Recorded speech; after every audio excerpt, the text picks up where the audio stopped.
What is up, everybody? There we go.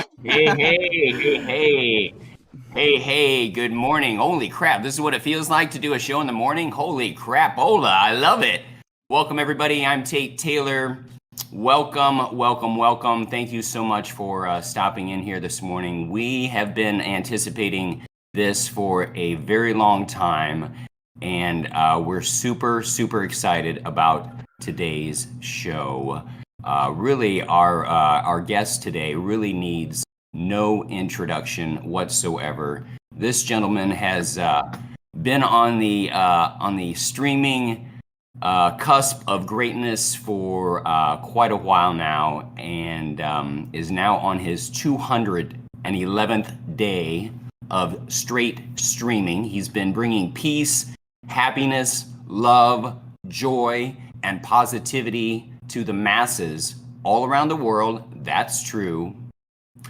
For that amount of time. And today we are very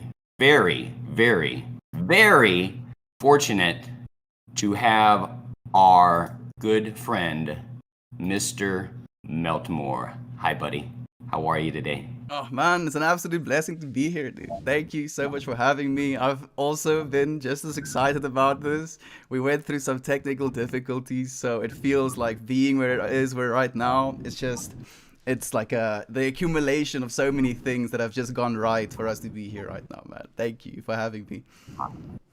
I thank you, and as you know, I'm probably going to thank you a million times. I'll thank you a million thank times you. back.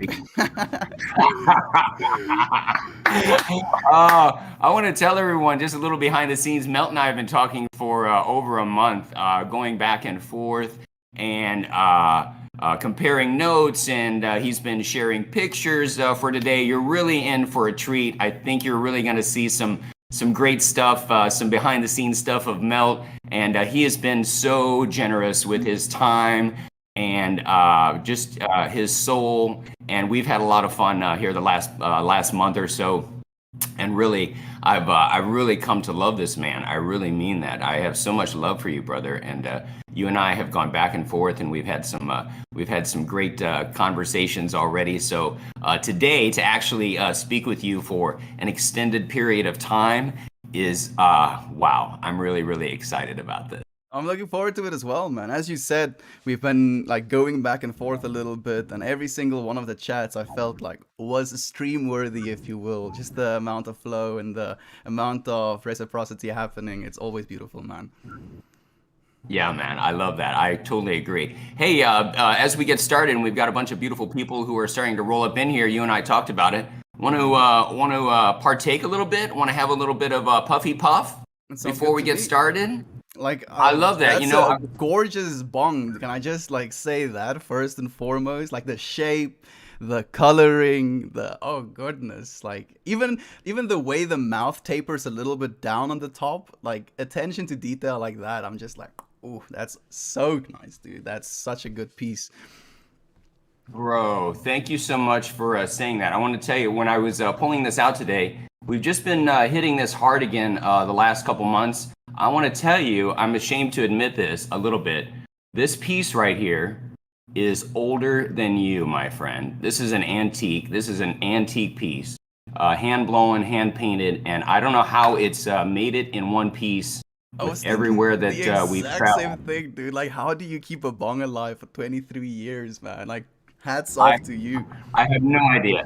It's amazing. Trust me, I've broke a lot of pieces in the meantime, but this one has stayed with us. So so it hits so hard, believe it or not. I think you're going to enjoy this. This is nicknamed now the Devil's Dick.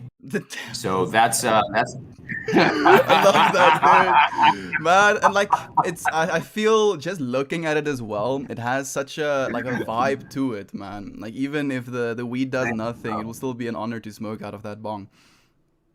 Absolutely, and hopefully you and I could we could puff off of this sometime together. Wouldn't that be great someday? I was thinking about the same thing, dude. Like 100%. We're making it a reality right now, dude. Our ticket has been punched. We are. We are, dude. Everyone who's with us, let's have a good morning little puffy puff before we get started, y'all. Cheers to Cheers. everyone.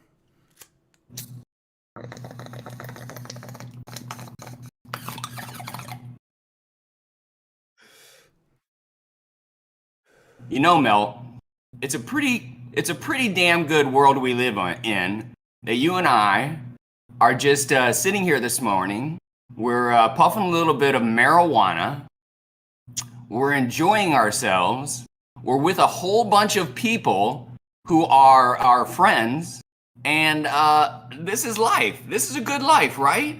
Like we have so much to be grateful for, just in the way that things have been for us, man. And like as you said, I'm so happy to live in an age in which like these sort of things like marijuana or psychedelics are becoming less stigmatized, a little bit less, oh, you're a drug addict if you smoke a joint or something like that, and more, oh, like he chooses to do this instead of drinking, for example. And I see this shift happening in our consciousness, man. It makes me happy. I'm so grateful for it, indeed. So nice to be joining you as well. Like just the fact that me and you were living on different sides of the world, we can partake of the same plant chemical, communicate with one another while doing so, and then on top of that, communicate with even more friends. It's multi-layered gratefulness. Well said, my friend. Well said, as always. Well said. Ooh, that tastes good. I'm gonna have to have just me another little quick puff on this, and especially since you have a J on, so it's okay if I do that. I should have rolled some J's this morning.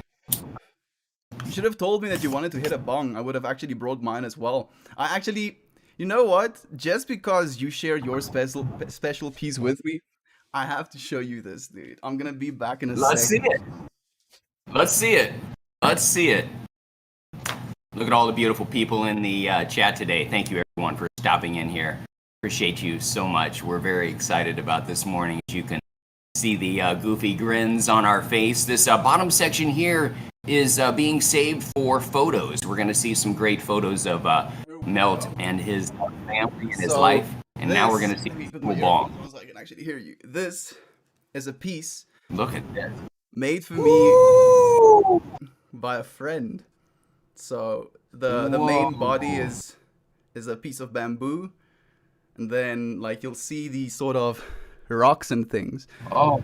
They basically come from the farm, and this, the downstem and the bowl itself, made of cannabis wood. Oh. You've got to be kidding me. You've got to be kidding me. It's one of my favorite pieces of smoking paraphernalia, if you will. And then the girl that made this for me, like she added all of these symbols that she felt represents the energy that I try to embody. And then she asked me, is there any other thing that I want to add? And I asked for this because this is like a gate to your higher self, if you will. At least that's the way I see it. And to show you how serious I am about this as well, this is always something hanging very close to me. That gate to the self, and then all of the different religions or the understandings of religions, because it's all the same idea. I love that. All we want is to love one another, be there for one another. And if we can, break down these freaking barriers, these boxes we put ourselves in, like, oh, you believe that? Nah, I can't love you anymore. That's not the way it's supposed to be, man. That's exactly right. And I want to tell you, I'm almost ashamed of this after I see what you've got there. Holy crap. Holy crap, seriously. Seriously. When you're in the weed life and you see something like that, anyone who is who partakes in any way, shape, or form right now is going nuts over this piece right here, because people who are in weed life, they understand the feelings that are coming out of that, the feelings that went into it to make something like that, and how special something like that really is for us in the weed life to be able to partake with. It's just not a plastic. It's not a plastic piece of shit that was bought at your local store. It's like it took some time, and there's a lot of soul. You're giving me goosebumps Yes! just talking about this stuff. Me dude. too. Me too. I was thinking the exact same thing about your piece as well. It's hand blown. Like that is like a one of a kind. There's like nowhere else in this world, in this universe, is your bong. And it's as you're saying, then that's if you enjoy smoking and you think about things in that way, you see something like this, like, damn, there's no other thing like Yes. this out there, and this was made with love and with the intention of like making someone for someone. It's surreal what we can do for one another, man. Be it as something like a smoking apparatus. Absolutely, and I'm still getting chills about it, Mel. Just as we're continuing to talk about it, I know you and I talked about it, and I've shared this with our family on several occasions. That several of our conversations you and I have had, I just have chills a lot of the time. I love our conversations. I hope everyone our conversation today and what we're going to talk about. Again, thank you so much for appreciating. One of the things that I wanted to start off with today, Mel, was your country. And every day we see you with this beautiful background on, this. It's kind of like it's got this romanticism to it. And you're there with this positive vibe and wanting to share love and wanting to do your part as a good human being with this amazing background, and all of us are in awe, and we're listening to you, and we're loving you, and we're just like, the background just adds so much to it. But the sad part about it is South Africa is in the midst of urban rioting. It's not been seen since the time of apartheid in 1994. And I thought it was important, I still think it's important, that all of these people who are watching you on the daily understand that really what's going on in South Africa. And I thought it's a great opportunity for people to be educated, not only to learn a little bit about Mel, but to really be educated on what the hell's going on over there. My wife, she watches some news, doesn't watch others. And when I told her, excuse me, about really what's going on in South Africa, she was amazed. She was really, really amazed. The government's in disarray over there. The army was recently deployed in an attempt to assist the police to help restore order. A lot of people are saying this is the worst of times, at least since the end of apartheid. We've had more than 330 people dead in uprising and rioting. 40,000 businesses were vandalized. And how did we get to this point? Well, how did we get to this point is recent rioting, and correct me if I'm wrong in any of this, but the recent rioting was initially triggered by the former corrupt president who was jailed for contempt of court recently because he refused to testify about the whereabouts of 34 billion, that's billion with a B, that went missing during his tenure. Just gone, dude. Also, as if that isn't enough from this cat, this guy is the same guy who in 2005 was charged with raping the HIV positive daughter of a family friend, and then a year later acquitted, and 3 years later he becomes South Africa's president. It's like now that you're like laying it out like that, it sounds like it's some sort of like movie, like some sort of contrived parody of what you would think a government would be. Absolutely, absolutely. And it's nothing to laugh out. I'm laughing because it's so fucking absurd. And so as he's become jailed, the rioting it's intensified, it's spread, and it's kind of morphed from protesting this piece of work into an expression of basically deep-seated grievance among the poor, among the marginalized, who are really feeling it and they're fucking angry. And so in this sense, as you and I talked about, it's kind of reminiscent of some of the rioting that we've seen here in the States on the margins of Black Lives Matter protests. People are fucking angry, and they're allowed to be. And they should be. They should be angry. Not only is all this craziness going on in South Africa, but COVID-19's on the rampage. The government's reimposed restrictions. This is causing more anger. You want to talk numbers? South Africa suffers among the highest levels of inequality in the world, folks. Highest murder Why? rates, Low growth? 32% unemployment rate.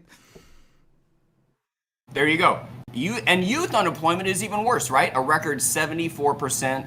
As Melt said, a third of the population, folks, is unemployed. It's inconceivable, man. Like, and I that's the thing as well. Like, while I was going through watching what was happening, like the first initial response was like fear, because not only are we watching these riots happening, it looks like it's some sort of catalyst for things to escalate in a manner that's, not going to really benefit anybody at all, and it goes into the direction of like trying to reappropriate like land and stuff, and then killing of people to try and do that as well.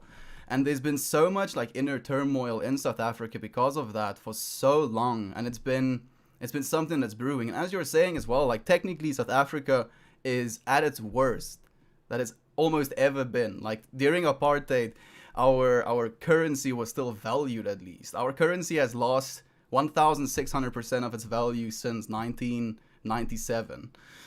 Things have been like diving down. Unemployment rate is up, murder rate is up. Like people aren't being taken care of. We don't have medical services that are taken care of. We don't have university, we don't have proper educational funds. And then, as you're saying as well, there are these presidents that literally steals billions of US dollars. They don't want to show up to court because they don't want to, stand trial for the stealing of billions of dollars. And then people make a decision to arrest them. They like send a convoy out to their house, and then people are like trying to get angry and trying to riot the fact that, oh, it's unjust, he's an old man, he doesn't deserve to go to prison at that age of his life because COVID, and like there's all of these reasons that people are attaching. And one of the things that, as you were saying as well, it was like they were capitalizing on people's pain to make this sort of statement. And then they were like rallying people basically by telling them, oh, you as people are hungry, you're not being taken care of by your country, and there's food there. And then, as you said, 40,000 businesses have been completely like raided, and you should see what those like buildings look like. Like we saw the riots happening in America as well, and that was horrifying. But people still like left some things inside of the stores. Like, dude, it's terrifying if you see some of the footage coming out. And it's a weird contrast as well, right? As you're saying, like you see watching the streams, this beautiful background, the message that it is I want to bring as well. And I feel it comes from that place, seeing and witnessing just how much hate and misunderstanding and like demonization of each other that I've been witnessing my entire life, and how I was contributing to that at the start of my life, especially during my teenage years, and then how I feel like that is not something that I can sustain anymore. Not only just, for the health of the world, but for my own health as well. Understandable. Totally understandable. And you and I think on our first conversation, you were telling me, and it really stuck with me, that a lot of the people are leaving. And that you and your family might have to leave. That's the scary part about it as well, man. Because it's gotten to this point, and only the people that have enough finances, have education, have all of these things in place are the ones that are allowed to leave. Like me right now, in my current state of existence, I don't have a degree, I don't have, a cash bank to live off of. I literally cannot immigrate. It's feasibly impossible for me to do so. So the people that can do so are the ones that are actually in a position to help the country as well. And because of this country's like constant decline, more and more of the people that can help can't help anymore because they're leaving. They're like gone. And it's accelerating at this point. And it's getting to the point where like now it's not only a thing of we want to leave because things are bad. It's now we need to leave because our lives might be at risk. And that is a terrifying thing to live with, man. That's crazy, crazy shit. For those of you in America, I really want you to hear what he just said. They're thinking about leaving their country because their lives are at risk. We've got a crazy, crazy bunch of shit going on here, but it's not like that. It's- It's And not that's like the that. thing as well. Like I see some people complaining about America and the state it's in, and I'm not saying that America is doing everything right. And I can go into lists of criticizing like military spending and stuff like that. But in Absolutely. comparison, I would, I would like do triple backflips if I can be born in America, or just teleport myself, instant transmission to America. You have a lot to be grateful for, friends. Remember, and just say thank you. Thank you. Thank you for saying that, Mel. And I want to tell you something. If we could teleport you here, we'd do that right now here. We're all going to try and teleport you here right now. Feel myself One of the floating. things that you can you feel it? Can you feel it? You're going to I, get here, and then we're going to hit off with this. Make sure you bring your piece with you as you teleport here, yes, please, I'll so hold we on can to show that as well. it. Hold on to that. One of the things that you told me about this, about South Africa, was not so much that the government was corrupt, but that there's this narrative being pushed that because of how things were 27 years ago, that's why things are still bad now. Yeah, like I think that in its own, like, is one of the biggest things holding South Africa back, and has been one of the biggest things holding South Africa back over the last few years. Because instead of just, taking responsibility, like, let's take Dubai, for example. In the last 27 years, Dubai has become a super city. And yeah, they had oil money and all of that, right? So that's true. But in comparison, South Africa has gotten worse over the last 27 years. There's been almost no constant development. Any development that happened was like business oriented, people with their own money development happening. All of the money that has been funneled into our government for the last 27 years have mostly disappeared. Our roads have been falling apart, our economy has been falling apart, joblessness, as we've been talking about, has been skyrocketing. And there is this sheer disconnect with them being willing to do things and them using this very easy scapegoat, like, oh yeah, the reason 32% of the population is unemployed is because bad things happened 27 years ago. Like, it makes me sad as well, because the reason it is happening and it's working, if you will, is because of propaganda and miseducation, where people growing up in this time and age, living especially in the more poor areas, if you get told the reason things are bad as they are is because of bad things that happened in the past, and you basically take all responsibility away from the government to try and do anything, try and fix anything, it's it's so backwards, man. And for that reason in its own, I believe growing up in South Africa and watching this is why I'm as opposed to government and the idea of government as I am. It's not something that I think is sustainable. And I don't understand how we as human beings allow it sometimes, dude. It doesn't make sense to me. It's really crazy, and it, it's just I understand why it affects you. I get that because it should affect you. It's amazing. We live in a wild time right now. We really do. I asked you this earlier, but again, what's the future of South Africa? What happens next? Yo, dude, I do not know. Like, honestly, Tate, like, and the sad part about it is as well, as you were saying, I'm at the point where I feel I'll have to leave. It's not even for me like maybe I'll leave. I already see myself leaving within the next 2, maybe 3 years, permanently. And the thing that hurts me the most about that is the fact that I still have family here. It's not like I can just put them in my pocket and take them with me wherever I go. My siblings are still studying. My parents have jobs here. My family members have jobs here. And again, as I said, the financial barrier to entry with immigrating is so high that it's a weird thing, dude. It's like this gate that keeps people in that can't escape and allows people to escape that can help, which is, it's baffling, dude. I don't want to say this, especially being the optimist that I am, but I'm like, a lot has to change if South Africa is going to come back from this, man. Yeah, I I agree with you, but as a positive person, the positive person you are, we have to remain positive, and we have to we have to have hope and faith. And I'm not talking about two strippers from Albuquerque. I mean, we really have to have hope and faith that that things will work out. That's Absolutely.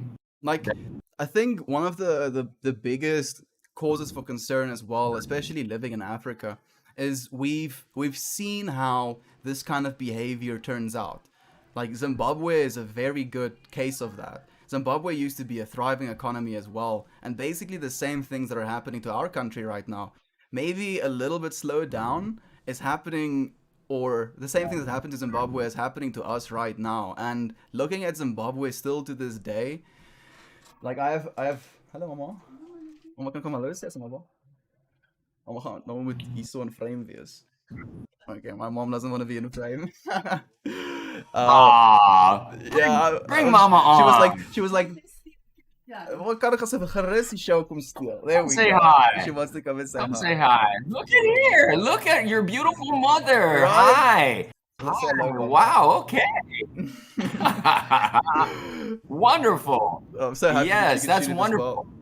So like That's I awesome. think that is the real concern, man. It's because we've already witnessed where this kind of behavior leads, and now it's almost like we're in the middle of it and watching it play out.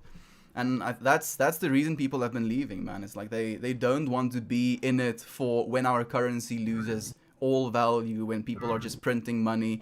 Like it used to be at one point, and I have a friend whose mother and father still lives in Zimbabwe. They have up to 23-hour load shedding, Taylor.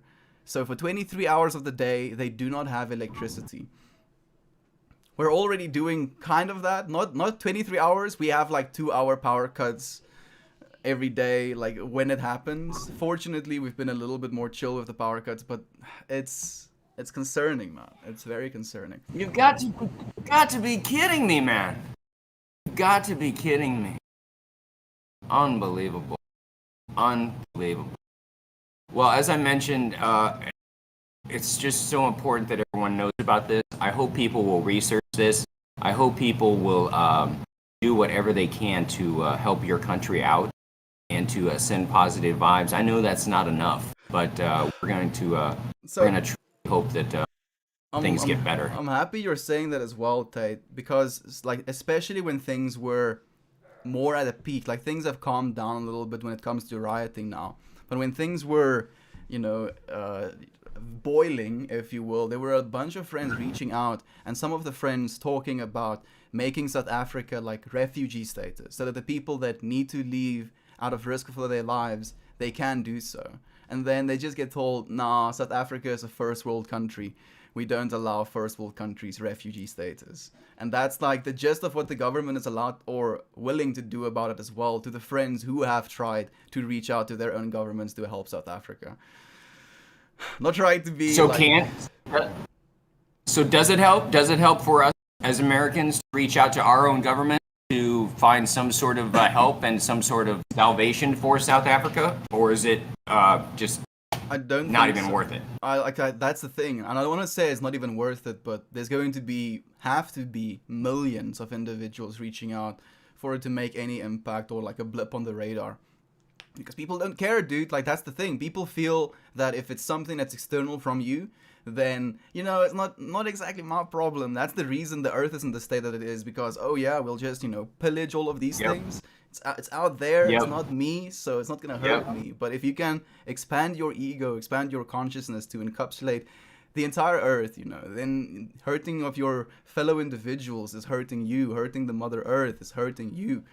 And if we can reach that understanding as humans, then I believe we can still save this planet, dude. But I think we're going to have to break down these barriers of problems are external from myself. But then the contrast of that and the cognitive dissonance in it is how much can we as individuals do, right? Like, it's not like I can just kind of start, doing squats and then global warming is going to get reversed or something like that.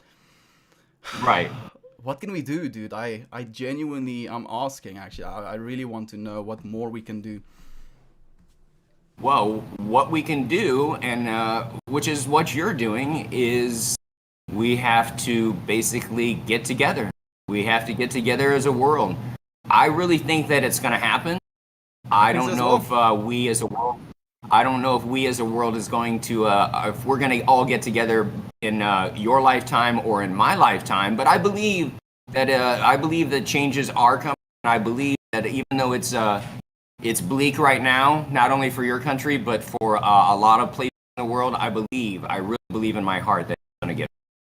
And I want to ask you, since we're talking about apartheid, what was it like your mom dropping? What was it like for your parents going through the time of apartheid? What was that like? So they, interestingly enough, they didn't really ever speak that much about it to me as a child. Like when I've tried to talk to them about it, the consensus they came to is like the worst that they experienced it, the way that they were explaining it is that there were separate facilities for, there was like a segregated separate facility for each color, if you will. Like white people had facilities and then black people had black people facilities. That's like basically what they called it. So bathrooms for black individuals and bathrooms for white individuals, and they weren't allowed to go into each other's bathrooms, for example. And there was like some sort of limitations when it comes to studying, some sort of limitations when it comes to like what schools they can go to. They had like townships built for them, and then in these townships they built like clinics and like schools and universities, and those townships were only allowed to like stay within their townships, use the resources within their townships, and weren't allowed access to the facilities of white people, if you will. At least that's what I've heard about it. And obviously we can all agree that that is absolutely horrible, because it is, first and foremost, you're building twice the amount of infrastructure for the same amount of people, which is, bizarre. So like just on a logical level. Mel, yeah, but you're creating jobs, Mel. You're also a government contractor, so you get to like take some slices of the pie while you're giving those jobs Of out. course you No. do. Excuse me. Of course you do. Of course you do. And so, as your parents are growing up in this time, how did they meet? How did they come together? So like my parents actually met at a university, sort of like, get together, if you will. And my mom and my dad only knew each other 2 months when he proposed to her, because basically like in a month into their relationship, my mom was in a very bad accident. And like my dad remembered asking himself, thinking to himself, like, am I going to have to be now with a woman that is like paralyzed for the rest of my life or something like that? And when she got out of the hospital, like she was in a car accident, when she got out of the hospital and was okay, he was like, because I felt that way, it must mean that I feel this way about this woman. And he proposed. And within 6 months, my parents were married from them meeting each other. And it was like a very funny thing as well, because people assume that if you get married in that short of a time frame here in South Africa, it means like you had a child out of wedlock and you want to get married before the child is like visible, if you will. And as a result of that, like people were like watching my mom for the first 2.5 years before they eventually had me. That's really amazing. And I'm starting to throw up some of your pictures here, Mel. Showed a picture of your dad there. Let me go back here real quick. Here's your dad on the right, and dad's brother on the on our left. But are all of the it's like it seems like Australia. Are all of the gentlemen in South Africa just built like a brick shithouse? Is that the way it works? Not exactly, but like my surname is Masvieren, and like it definitely is a genetic trait, if anything. Like all my brothers, all my cousins were a little bit more thick built, if you will.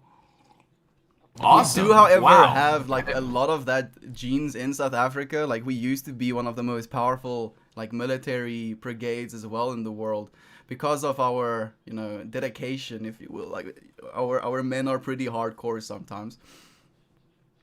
That's what it looks like. I got the picture of you and your mom when your dad is graduating, and people are saying that you look like your dad, which is what I said to you when I saw yours. It's a trip, dude. And I want to actually talk about this now as well. Like I was talking to you about a little bit, how looking at your own dad and him looking so much like yourself, and almost like seeing in your dad where you're going to be going in your future, and then seeing things within your dad that you don't want to have going into your future, and then how that kind of like shaped me from a very young age, man. It was a surreal kind of mirror reflection that I had to look into. I'm sure that's true. Toasty the Mosty says that you're a vampire. Yeah, this is actually just me. Like a long time ago with my old wife and the kids that I had, and this is just me like going for another round of life, So, trying something new. hey, you know what? I think we're okay with that. If this is the life that you've chosen and you're going to share with the rest of the world, we're okay with you being a vampire, Mal. It's okay with us. So your mom, a beautiful mom who just stopped in there, and we're seeing pictures of your mom now. She was a house mom your entire life. Your dad's a hardworking mining engineer, so he's been super busy his whole life. Mom took care of you, and you're the firstborn, right? That's right. So like, man, I'm happy that you remember all of that as well. So like, as you said as well, my dad, for the first maybe like 12 years of my life, my dad was pretty present, was home most of the time, during the like late nights, for example. And then when I was like 13 going into 14, like my angsty period, when you become a teenager, my dad started working out of country, and as a result of that wasn't home for like long stretches at a time. And then when he would be home, he would be, still working, like just compulsively. Are you still there?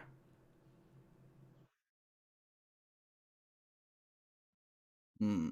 I think I think your stream might have dropped. I'm not sure though. I'm gonna wait a little bit, Taylor. Mr. Tate Taylor. Like I'm tatering. I don't know if I need to continue talking about what I was talking about, or wait for you to be actively responding again, or if it's my fault, if I'm the one that's the problem. If you, I don't know.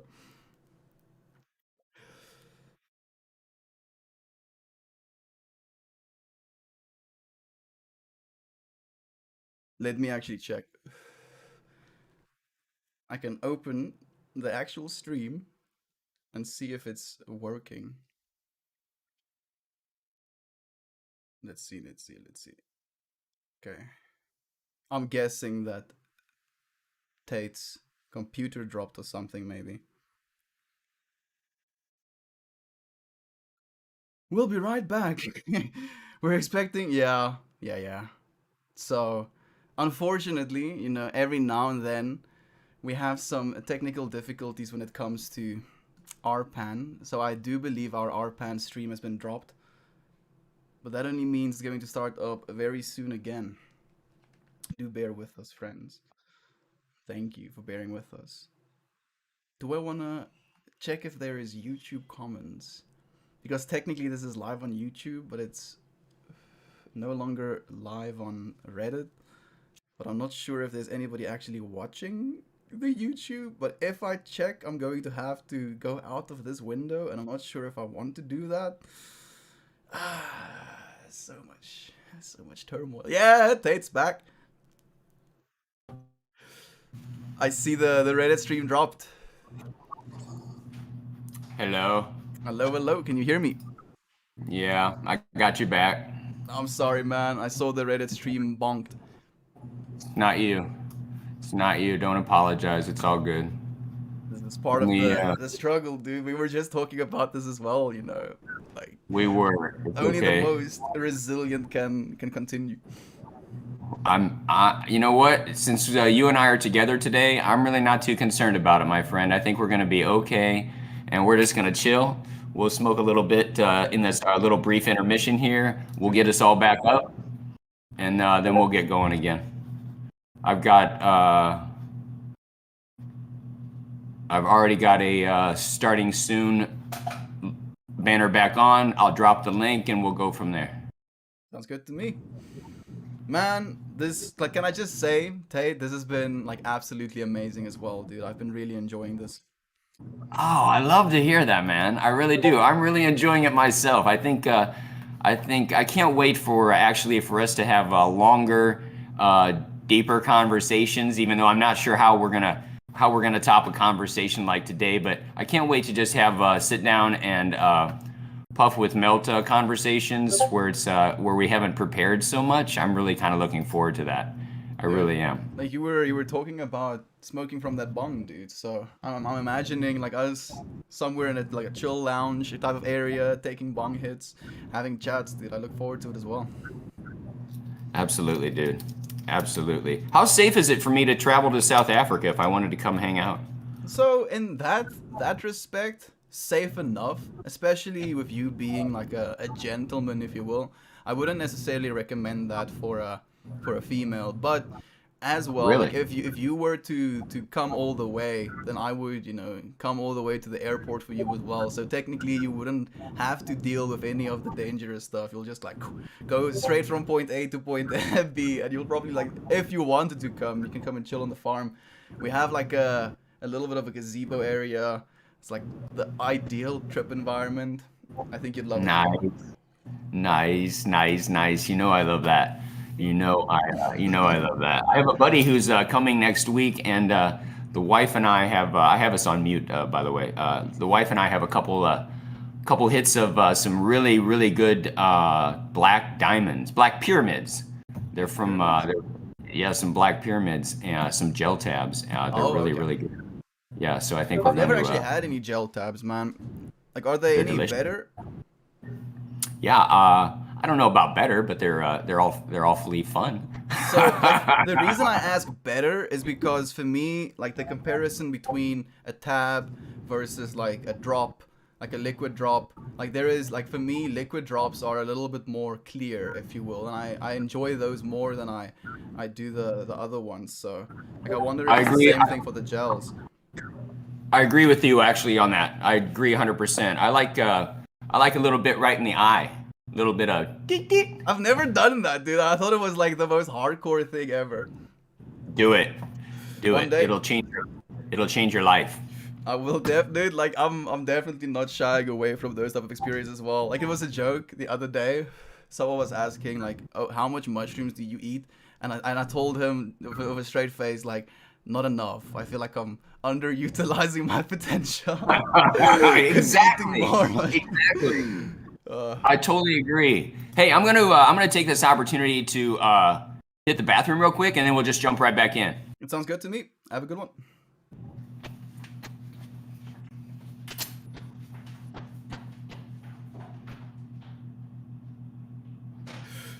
Thank you, Fred, for joining me. I appreciate if one of you are there watching me right now.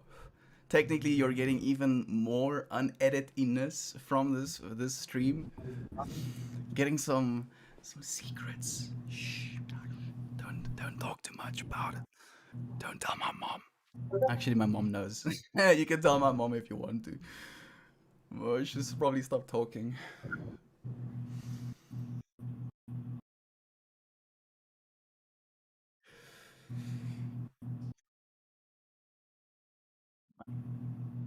This strain is so well cured. So well cured.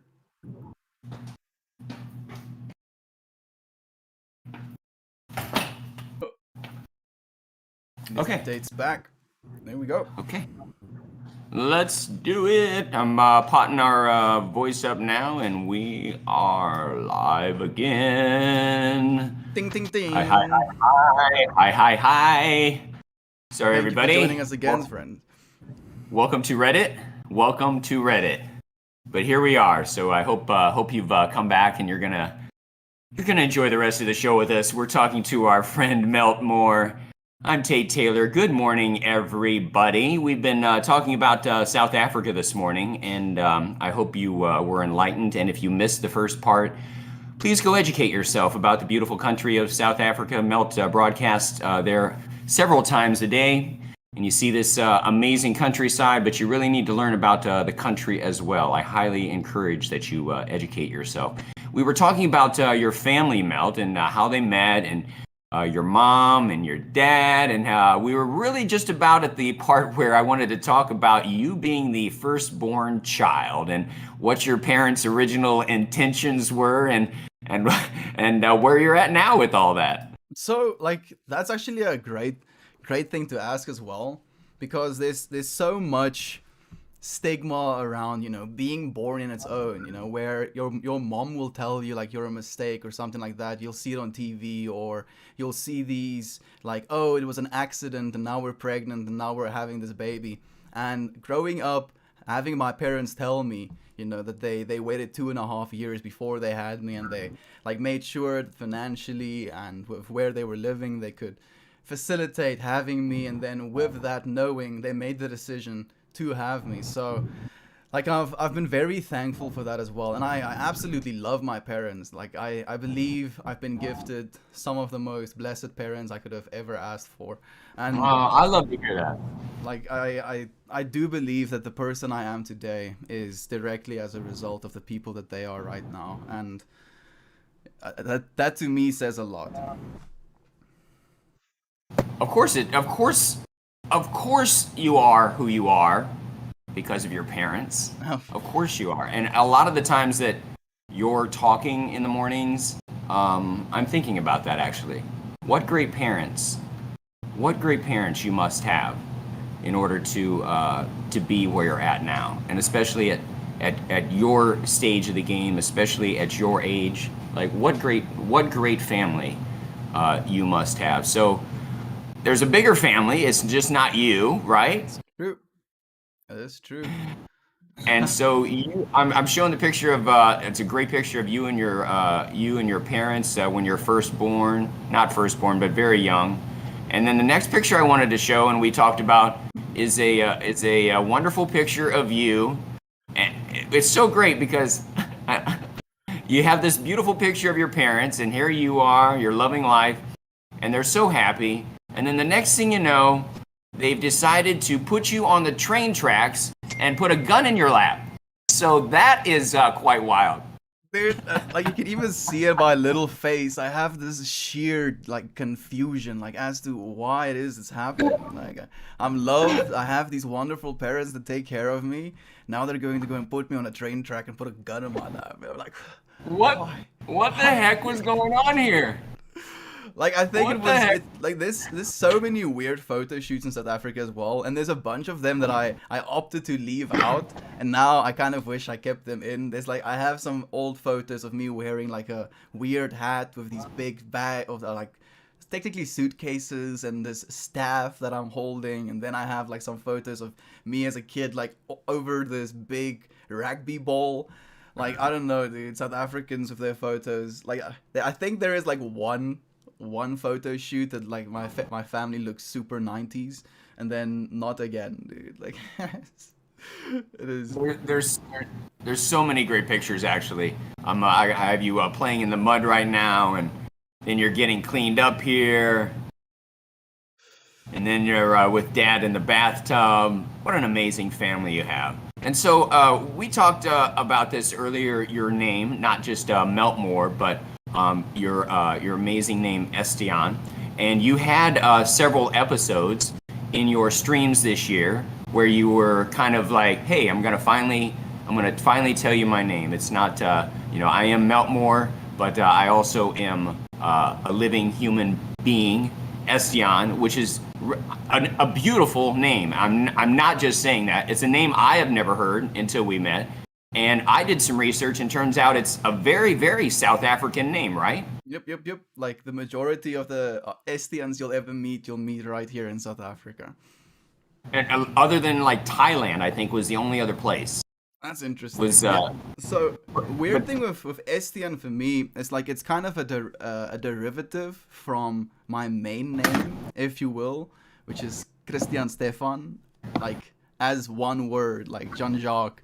And like because that's a little bit long, and because my dad shares the same name with me, they shortened it by using the Stian from Christian and the Ste from Stefan.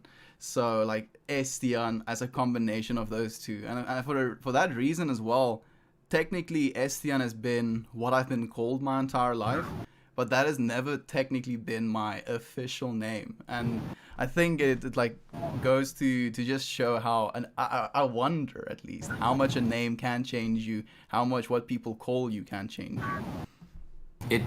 I think it can change you a lot. I think it really can. I really do. But I think your name can represent you a lot as well. Again, looking into your name, my research tells me that your name represents compassion, creativity, reliability, generosity, loyalty, and a love for domestic life. I mean, that's pretty on the money. You can't make that shit up. Yeah. You can't make that up. That's a trip, man. It's crazy. Yeah, like I didn't even know that, dude. So you reading to me that's the first time I'm hearing it as well. Your parents knew what they were doing.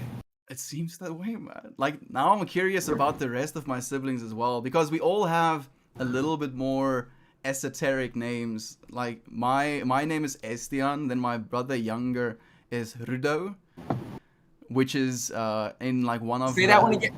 Rudo. Say it again. Hudo. Rudo. Am I pronouncing it right? Hudo? Rudo. Like there's a rolling of the R at the start. Oh, there's a roll? Is it Rudo? There we go. That's better. Rudo. Rudo? Rudo. Rudo. Do I have it? Yeah. Rudo. Okay, Rudo. Yeah, I've got it. Right? And then Vessel, which is Vessel, a vessel. So right? Almost like that actually, but it's spelled Wessel. Oh, so is there a tongue roll with that as well? Vessel. Not really. And Rudo, just to backtrack a little bit, means love in like some sort of African language. Oh, see, you're I see people shout at you all the time that you're a hippie, which is I think it's the highest compliment ever. Give me the hippie vibes. But definitely your parents are hippies as well. No matter where they're at in their life, they're kind of hippie minded, right? So it kind of feels that way, and in some ways I feel like they've almost grown out of it, weirdly enough. Like my parents are at this point in their lives extremely like orthodox Christians, basically, where like the Bible is the only thing that is truth, and that is the common consensus. It's the same thing with my siblings as well. I'm the only one that really is a little bit as weird as I am, if you will, and when it comes to the ideas I share, like my parents don't agree with what it is I believe, especially with the streams I watch. My dad is vocal about how he's like, yeah, this is something you'll grow out of. Just give it some time. Oh. Wild. Oh wow. Maybe he's just being hard on you. Maybe because and we're gonna talk about this, but maybe he's just being hard on you, trying to motivate you. Because and like I said, we'll talk about this, but there's precedent for your dad knowing how to motivate you, right, Mel? He might have some insight, right? So that's okay. Now that you're mentioning that, my dad actually didn't get to grow up with his dad because his dad passed away when he was 6 years old. Like he was going in for a heart operation or a leg operation. Sorry for getting that wrong. And then the anesthesiologist overdosed him and unfortunately took his life. So my dad, like he grew up with a stepdad, which was also a great man, and he passed away unfortunately on the 15th of May of this year. I'm sorry to hear that. It's okay. Thank you for your condolences as well. And like I think in that way, like maybe my dad didn't necessarily get as much dad, vibes, if you will, as he was supposed to in some respects. And he told me as well how he was resentful of his stepdad for the first while because, no like young man wants to think of the idea of another man sleeping with his mom. So like, and his stepdad came into his life when he was about like 12, 13 years old. So at that point where you're especially against things like that. So there's so much to it because I feel it's not only my dad being hard on me, it is my dad having for so long practiced, a very religious understanding of himself and of the world. And like, unfortunately, the Christian belief system is built on a judgment based slash, you have lack, therefore you need this thing to give you something. And that is not Right. that is not what I believe. So like, my dad's conviction comes from this place of telling me and believing himself that he is so flawed as a being that he needs something external from himself to save him slash to give him or not even give speak him free, like forgive his sins, be the one that like talks to the judge. And he goes into like this so many times. That's why I have so many different like little narratives that are running in my brain. And if you don't, accept Jesus Christ as your Lord and Savior, then you're condemned to hell, because who's gonna pay your debt? And I'm like, no, there's no lack, there's no loss. And again, like, my belief is as well that God is within each and every single one of us, that we're not separate from this concept of God that we all hold. And my dad's belief is like, God is this thing that you have to now give yourself to, like this. You have to move from where it is you are to get to where it is God is. And it's like, no, I don't believe that. And that's where we completely fall apart in our agreement of things. And it's not necessarily him being hard. It's just a sheer and a vast difference in understanding of the same concept. I think, you and I have talked, my mom and I, we have similar differences in that area. But I think the older that we get, as different as some of these things might seem, the more the same they really are. Like, we really are all on the same page. We just kind of see it from a different angle or from a different camera view. Do you know what I mean? Different perspectives, literally, dude. Literally, yeah, Absolutely. 100%. Like, I like the saying, we are all divine, individualized expressions of God. So in our individual expression, in our individual what we believe is true, in our individual way of how we eat an ice cream, you can go into the most contrived of details.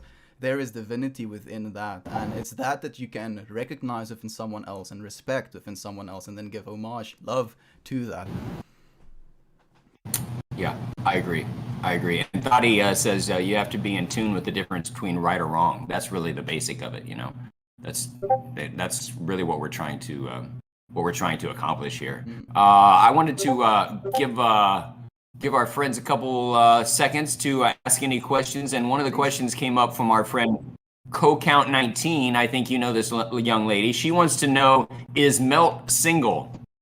Yes. Melt has been very much single for a long time. Like, there was a stint. If you want to see some extreme drama, you want to see what Melt looks like, head over heels in love. Days 52 to 60 was the shortest and most intense relationship I've ever been in my life.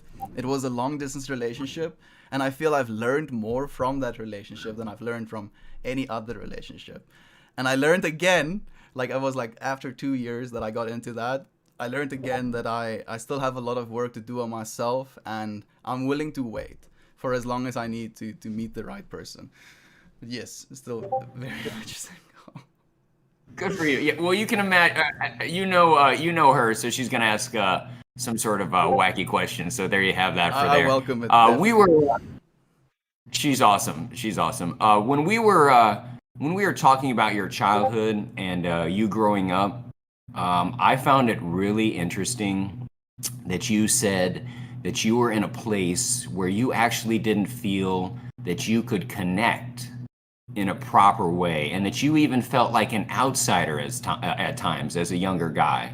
And some of the stories that you would tell me, it made you almost seem, as a young guy, awkward and inward. Oh. And so it's so wild to me, and I would assume it's going to be wild to a lot of our viewers, because look at how you connect now, and look at how you're connecting now with so many people around the world. How does it go from an inward kind of awkward guy to this? How did that work for you? Oh, dude, that's a fantastic question, man. Thank you for asking me as well. And I haven't even thought about it that much. I'm not actually sure what was like. I can't assign like this, this one thing that I did, and then everything kind of turned around. But I think if anything, and this might not be something that is good advice to give, but when I became more in tune with my own self, with my own body, when I especially when I came out of being fat, and we'll share those photos a little bit, like there was a definite transformation in the way that I was thinking of myself, what I was capable of in creating within myself, and then realizing that with that power to create feelings and then energy within myself, I could do the same thing for other people. And at first, it was something I definitely think I abused. I realized how powerful communication can be and charisma can be, and I think the stream dropped again. Probably. I'll wait for Tate. And instead of using all of this power, there we go. Tate is back. Is the Reddit stream We still lost it, going? brother. Yep. Tate, you still there? Hold on. Yeah, I'm still here. Can you hear me? I can hear you. Did the Reddit stream drop again? Yep. Oh, damn it. I'll stretch it. We'll go right back to it right away. I think so as well. Sounds good to me. We might. Nope. We're still on. We're still on. Still We're on. still on. We're Sick. still on. Okay, here we are. Come on. So I was like still in a story. So instead of utilizing this connectedness for like something that was good, it was definitely something that was self-serving at first. And you can see it like with like the photos we'll share when I was doing bodybuilding, and how being physically attractive kind of assigned you some sort of power over people. And it becomes something I became obsessed with. And I was like, okay, this is what I need to do. I need to become a fitness instructor. This is going to be what my life is about. And it was this realization of the power that people can give to one another. And then like a obsession with it, a wanting of it. And then when I started to get into psychedelics, especially with like some intense mushroom trips, that also helped me out of my depression, because this was coinciding with feelings of unworthiness, of depression, of like being in a place of hurt and then trying to go from there, if you will. It kind of opened me up to the understanding of how grateful I am for the life I'm living, and how important the people in my life is to me. How it's not something that it's about how much value you can extract from other people, but it's how much you can share with one another. And I'm getting emotional just talking about this, dude, and how much just genuine care means on a not only like a personal, physical, my current life level, but on a cosmic level. Like there's this sheer energy to it that is permeant, dude. Like it goes through everything. It never stops. And connecting with that and realizing that that is the truth was like, there's a lot of steps to it. I had to be a salesman, and then I had to be a teacher. And that's like a weird combination of things to start talking about spirituality. Trying to sell you while teaching you on actually love is kind of the way, So maybe like the world or life just took me through the skill sets that I needed to go through to be what it is I'm right now. I think it always does. Even though we don't see it sometimes at the very moment, I think it always does. And here you and I are having an amazing conversation that never could have been. I could have never even imagined us being in this place right now. So here we are, and I love the moment. So when you got to, we were talking about you being awkward and a little bit inward. When you got to high school, things kind of changed, right? So at 16, you fall in love. Your big, I would assume this is your first big love, and you start really having a hard time focusing on anything else but this amazing girl that you've met, and But shit starts falling apart, right? so yeah, that's actually it's a sensitive one, if you will, like not one I'm proud of sharing, but it is kind of funny to me. So like as you said, 16, get into this relationship with this girl and head over heels in love, trying to talk as much as possible, spend as much time as possible with one another.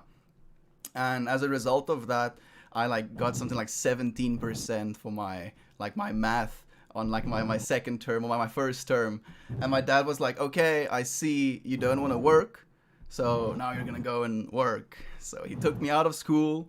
He basically booked me into one of his friend's fabrication companies, LSF, like light steel framing. So the foundation of the company was built around this technology that folds like sheet metal into a little bit of a rigid structure, and then building those structures into like walls, and then constructing houses or warehouses with those.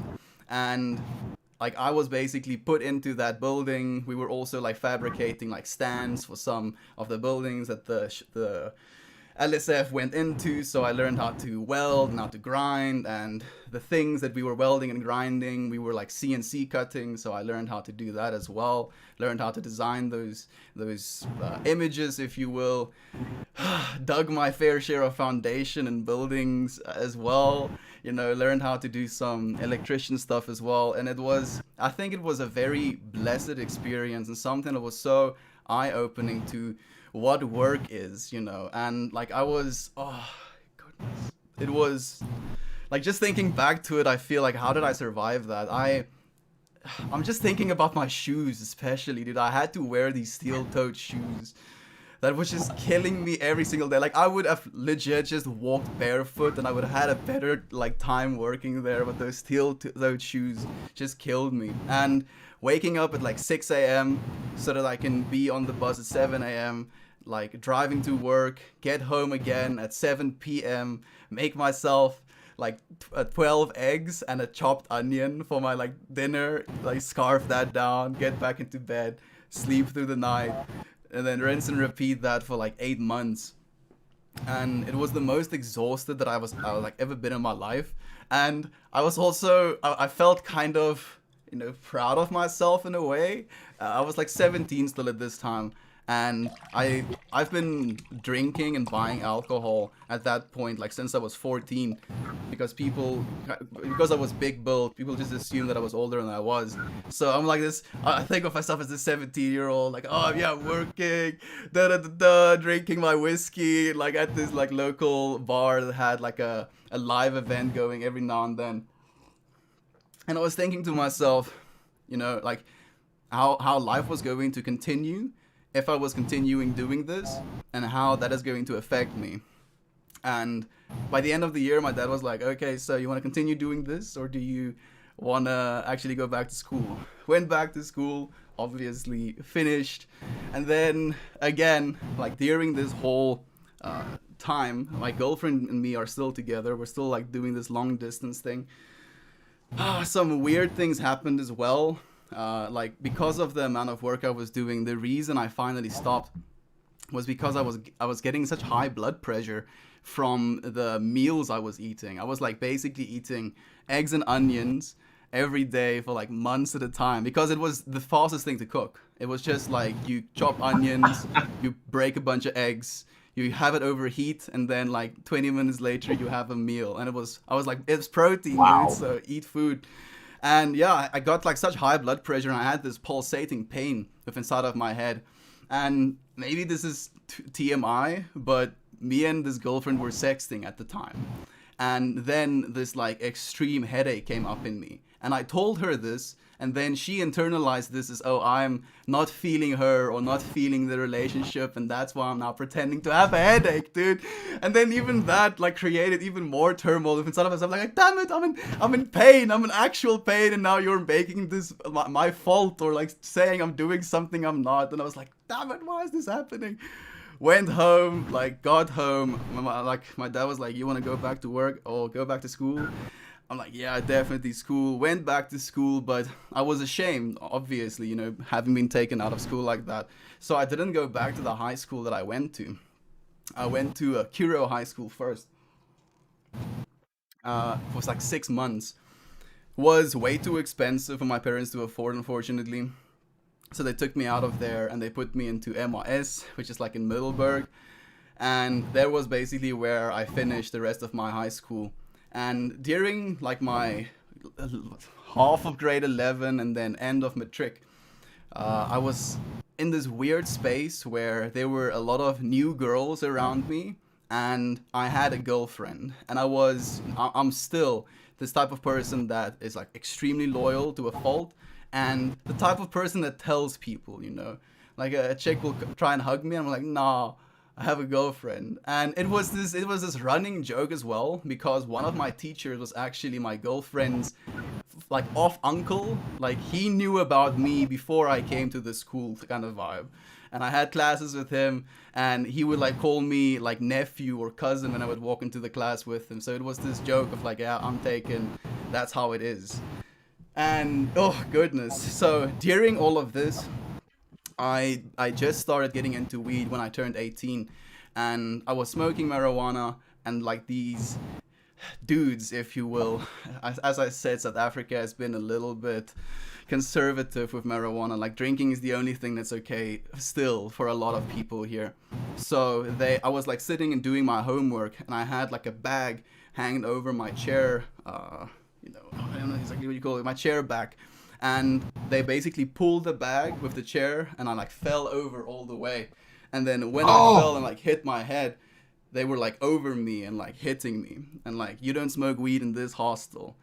And I was still at that point, I was at the fattest I was. Like I was chunky, dude, like real chunky.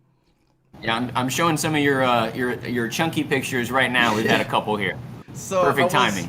I was like, during that time, and feeling so powerless, I was like, never in my life will I ever feel like I can't defend myself. So I kind of became extremely obsessed as well. I started doing keto. I started like with doing pull-ups in like my door frame, and I would do like 3, and those same guys, they would laugh at me, and then they would like hold on to their door frames and like pretend to struggle to do like one pull-up or something, just to like make fun of me, dude. And then like if you're sharing some of the photos where I got actually fit, I got so fit that people were like, yeah, now he's using steroids. I'm like, fuck. Oh, you're kidding me. You just can't win. Yeah, dude, there's no winning at all. And I realized that. Like, that was one of the first times that I realized this, the need to please people in that way, or the need to try and like gain some sort of approval from them. It's just like you're going to be judged no matter what it is you do. It's So you really might as true. well do No what matter you want to do. Absolutely. Well said. That's exactly right, because people love to judge. A couple questions here before we move on to your next chapter here. When it rains, it pours wants to know both of our thoughts on this experience so far, and my thoughts are it's amazing. I love being with you. It's simple as that. So you can touch on that, and then Klepto has a question. Yeah, this has been great, man. Like I feel there's so much I still am leaving unsaid, and that's just a great feeling for me to be in, because if you feel like you have this just bubbling out of you in a conversation instead of being contracted, like, oh yeah, so I love it. I love it. Thank you so much for asking as well when it rains. Good, man. And Klepto wants to know how long that you've been seeking your path. Officially, maybe since 2018, late 2018, when I realized there was more to my life, and it was during that time that I chose the name Meltmore for myself as well. So I feel basically the choosing of the name Meltmore was like the catalyst to where it is we're right now. Fantastic. I want to talk about, here's some of your pictures of you bulking up. I've got you posing down a little bit. We've got a shirtless Meltmore right here. We're getting ready to move to China, as Meltmore had this girlfriend who was really wreaking havoc in South Africa, and then they break up 2 months later after all the shenanigans. You go through all of this. You're heartbroken. you break up, you meet another girl, and then you get into modeling. And so how does that transition happen? So, oh man, like it's actually even more to that story. So, like while, and that was what I was trying to get at as well with talking about the being loyal and the running joke of the school. Everybody knew I had a girlfriend, and that was like, the accepted thing. And then like we have this thing called skate. It's like a type of prom. So I Okay. go to my end of year prom with my girlfriend, of 2.5 years. Go to this place where I have all of these new friends that I've been telling about my girlfriend. She gets to meet all of them, says hi to all of them. And then on the way back, she leaves me. So it was this sheer sense of like, I understand that you think you were doing me a solid by showing up and like saying hi to all of my friends, but then leaving me afterwards, after doing this, it's also kind of a scummy move. And I was like, oh, that's a bummer. And I was just kind of like, that was my response, like, oh, that's a bummer. I wasn't so much angry as I was just like sheerly disappointed that someone would do something like that. And as a result of that, I kind of went blank. I was like, okay, guess this is what it is. And then that put her in a state of turmoil because, oh, why aren't you trying to convince me to not leave you? And this, that, and the other. And this is, man, going back a little bit, sorry for backtracking. This was the second You're time that she fine. left me. So the first time that Oh, she left okay. me I see. was in matric, while so it was like the 16th, the 17th I was writing my second math paper for my final of my year, and then she leaves me, like on the day I'm studying my freaking math paper. Dude, I'm like, why would you do that? And then like I came out of that, and the next day, like I think a week went past. I went back home, and then like she basically called me, broke out in tears, like, oh, she's made a big mistake. Would I be willing to take her back? And I was like, of course, but never again. And I was very serious about like I can tolerate if you were like feeling some way and you realized in that feeling that it was faulty, and then we can go on from Right. there. But if this is something that's going to reoccur, it's not something I can tolerate. And then when she in that moment did it again, I was like, okay, I'm done now. Drove home, like she was sobbing in tears. Her parents weren't up, so we went to our place. Like on the way there, it became the reason she left me, by the way, was because I'm not a Christian. Right, right, right. I do recall you saying that, So and it which is okay. I mean, it's a reason, that's for sure. And so you cut it off with her. Things are done. Obviously, it's a shit move on her part. mm, But then you find a new love yep.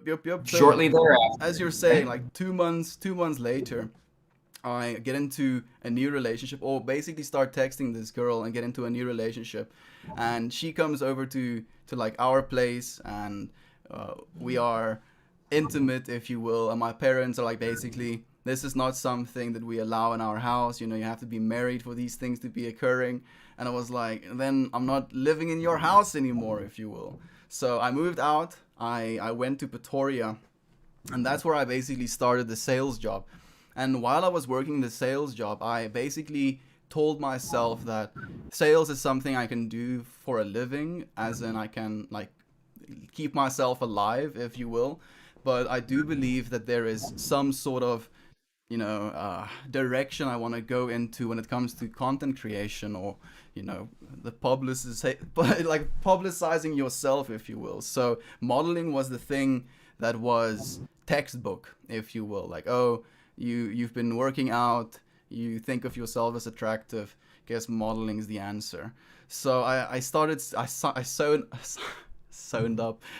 up for this class that basically just cost me money, didn't make me any money, but they taught me a bunch of things, how to do like runways, and I did a bunch of runways through them as well. And it was at one of these runways that I basically met this girl you were talking about.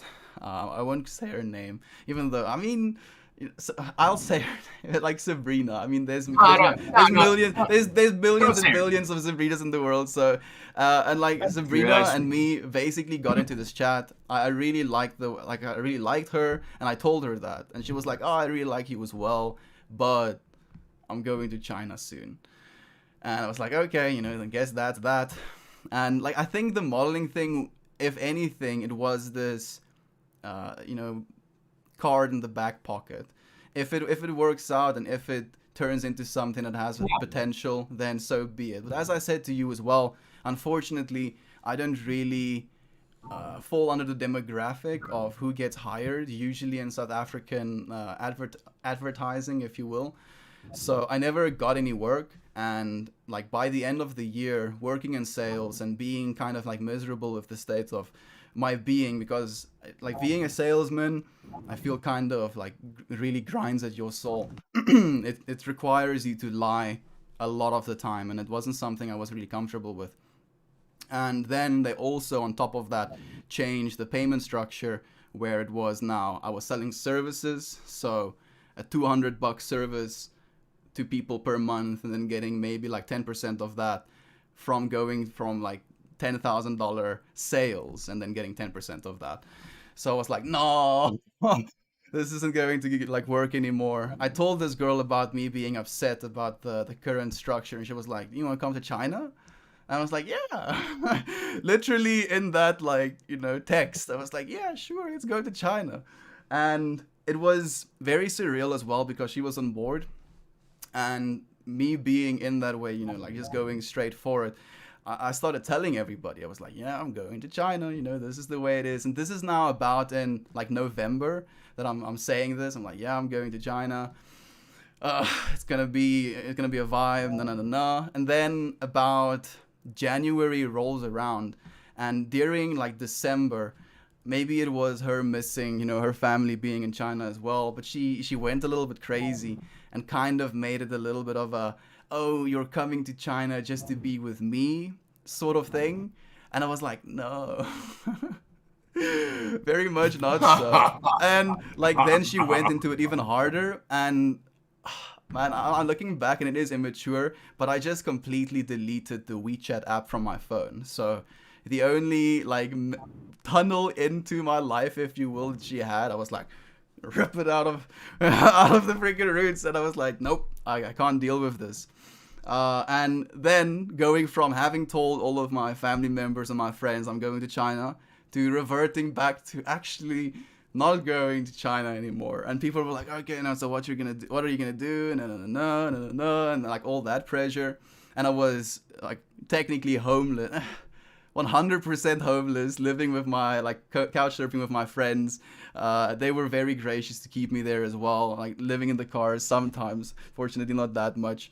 And it was a very surreal experience, and I was like thinking as to what it is I'm going to be doing next. And then I get this like Facebook wall message where she directly tags me, shouts on my wall, can someone tell Estian that I'm looking for him urgently? This is the message she sends me. Now I have like friends sending me like direct messages like, hey dude, what's happening? Are you okay?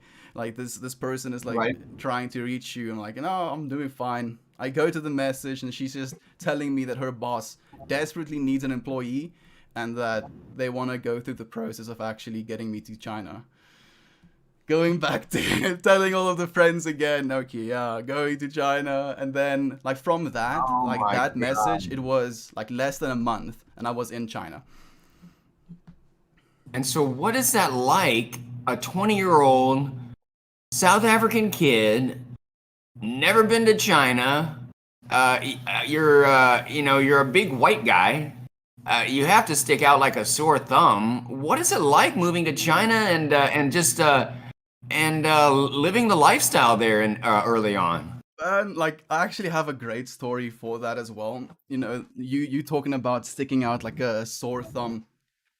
I would have old ladies, like, and I actually got to meet an old lady who I was her first ever white person to see. I'm probably butchering it that dramatically, but like I was fishing, and that fishing photo that I actually posted was at that venue. I was fishing with this family, and like they basically tell me, oh, there's a old lady coming. I'm like, oh, okay, there's an old lady coming, and she comes and she's like looking at me, and she's like twisting her head, and she's like looking at my hair, and looking at my clothes, and I can just see like there's like some sort of apprehension slash fear in her, what is he gonna do next? Like trying to like kind of just keep her distance from me, and I'm like, what is happening right now? And then the dad tells me, you're her first ever white person, and I'm like, oh, okay. I was like honored though. I was like, if I can give you a representation, I hope to give you a good one. So, and then That is on top of that, like some of the old ladies in the city, like this was a very rural area, the old ladies will just kind of come up to your face, take a picture, look at the picture, doesn't like the picture, bring the camera up to your face again and take another picture. And it got so bad at the point where like with the WeChat app, you can click like a few buttons and it opens like a QR code that someone can scan to pay you money. So like while these old ladies are like taking pictures of me, I take my phone out, I open this QR code, I'm like, okay, 5 RMB, which is like, man, a half a dollar. give me a half a dollar for the photo you took, and it always like get a little laugh out of them. It was always fun, man. that is hilarious. That really is funny, and I just can't imagine what it's like at that age to be feeling like that. To just to have that interaction with a new society. It's incredible. It's a culture shock. So, as well. And like yeah, something absolutely. you said, like that's the thing as well. Like especially since a lot of the people that do end up going to China are a little bit younger, some get so obsessed with that to the point where they think, oh, because I'm being treated in this way, it must mean this about myself.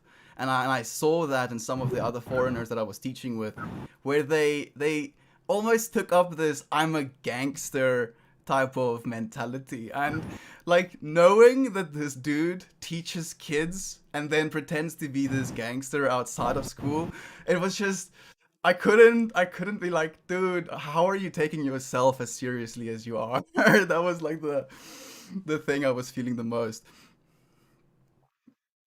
I'm sure. I'm sure. And so it's an experience in China, and that's probably an understatement. But when you move there, you end up moving in with this girl because she has talked to your boss and kind of made it seem like you're in a big relationship. Yep. And Like you eventually have to move in with her, but it turns out that that's not exciting either, right? so yeah. So basically what happens is I get to China the first night, and like I'm curious as to where it is I'm going to sleep. My boss takes me out to this like, and I shouldn't complain, but a very very dirty restaurant, dude. Like literally walk in, you see 20 code violations like right off the bat. That type of like, and I'm like, oh well, Yummy. I'm in China. When in China, you China, dude. And I was like, sick. I Sure. sat down. I still ate. It was still good food. We had these like beef strips with these little rolling almost like lettuce, like these lettuce little baskets, and you would eat them like that. And I was like, I can vibe with this. This is good enough. And then after that, he basically get back in the car and he takes me straight to, as you're saying, this female friend's apartment. And it was this genuine sense of her being so critical of me getting to China that he assumes like, oh, it must be in a long-term, long-standing relationship. Right. So like I get there and I kind of assume that it's like a temporary thing, like I'm living here because like they're still getting my apartment ready or whatever. And like she kind of takes my bags, puts them in her room, and I'm like, oh wait, I guess this is what's happening now. And being like, This is the way. yeah, I mean, I'm being like open to what the universe brings. I was like, okay, I guess there's something to be learned here as well, and I learned a bunch. And like we went on for like 4 days like this, living with her and like going through the paces, like them taking me to school. A lot of the time was spent at school, like getting myself a little bit more familiarized with all of the people there.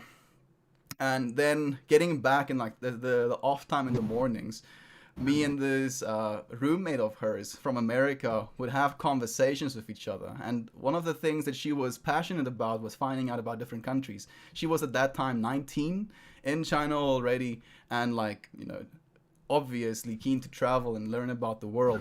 So she would talk to me about South Africa and ask questions about South Africa. And Sabrina sitting next to me didn't like that. And her exact words is, I live in South Africa. I know what it's like there. I don't want to talk about that. I'm like, yeah, but it's not just about you. Wow. Yeah. Wow. Like, and at that point I realized, I was like, oh, I can't, you know, long term be with a person that has this understanding of conversation. And we're like 4 days into what this relationship is going to be. So I made it clear to my boss that I wanted a partner of my own, and I moved in with another chick, not the same one, unfortunately. And this individual, I'm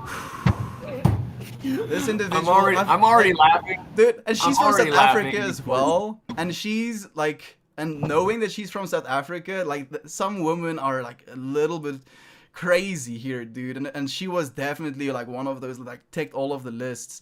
And one of the things that really irks me, especially living in China, like there's just smog everywhere and you feel dirty just going out and about and then getting back to your apartment. And like, I'm basically living in China for a month at this point. It's my birthday. I arrived in China on the 16th of April. My birthday is on the 14th of May. So I'm like sitting on the couch.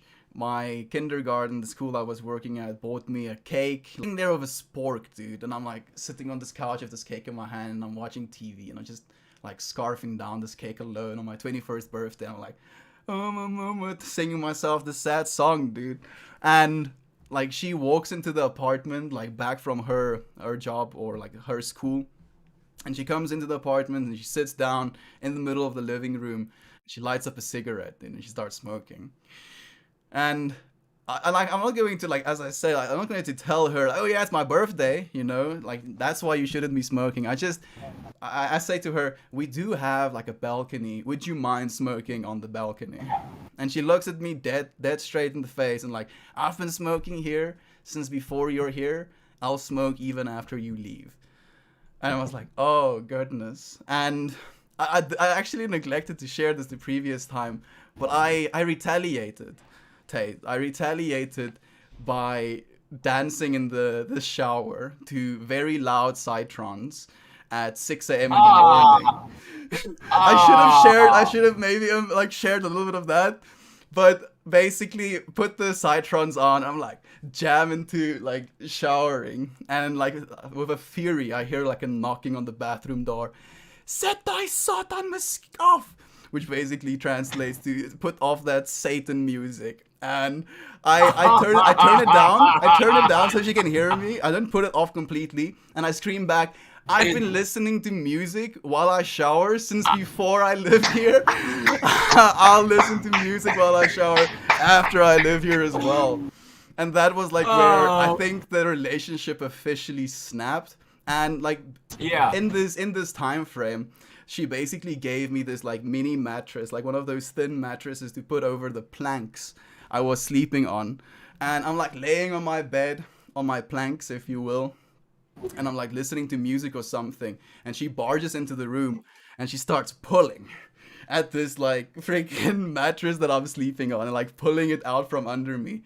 And like the sheer shock and disbelief I had with inside of myself, like witnessing, right, like, are you actually doing what it is you think of? Like, and it's not like she needed it, right? Like eventually, like it just got like stuffed into another room, like even afterwards.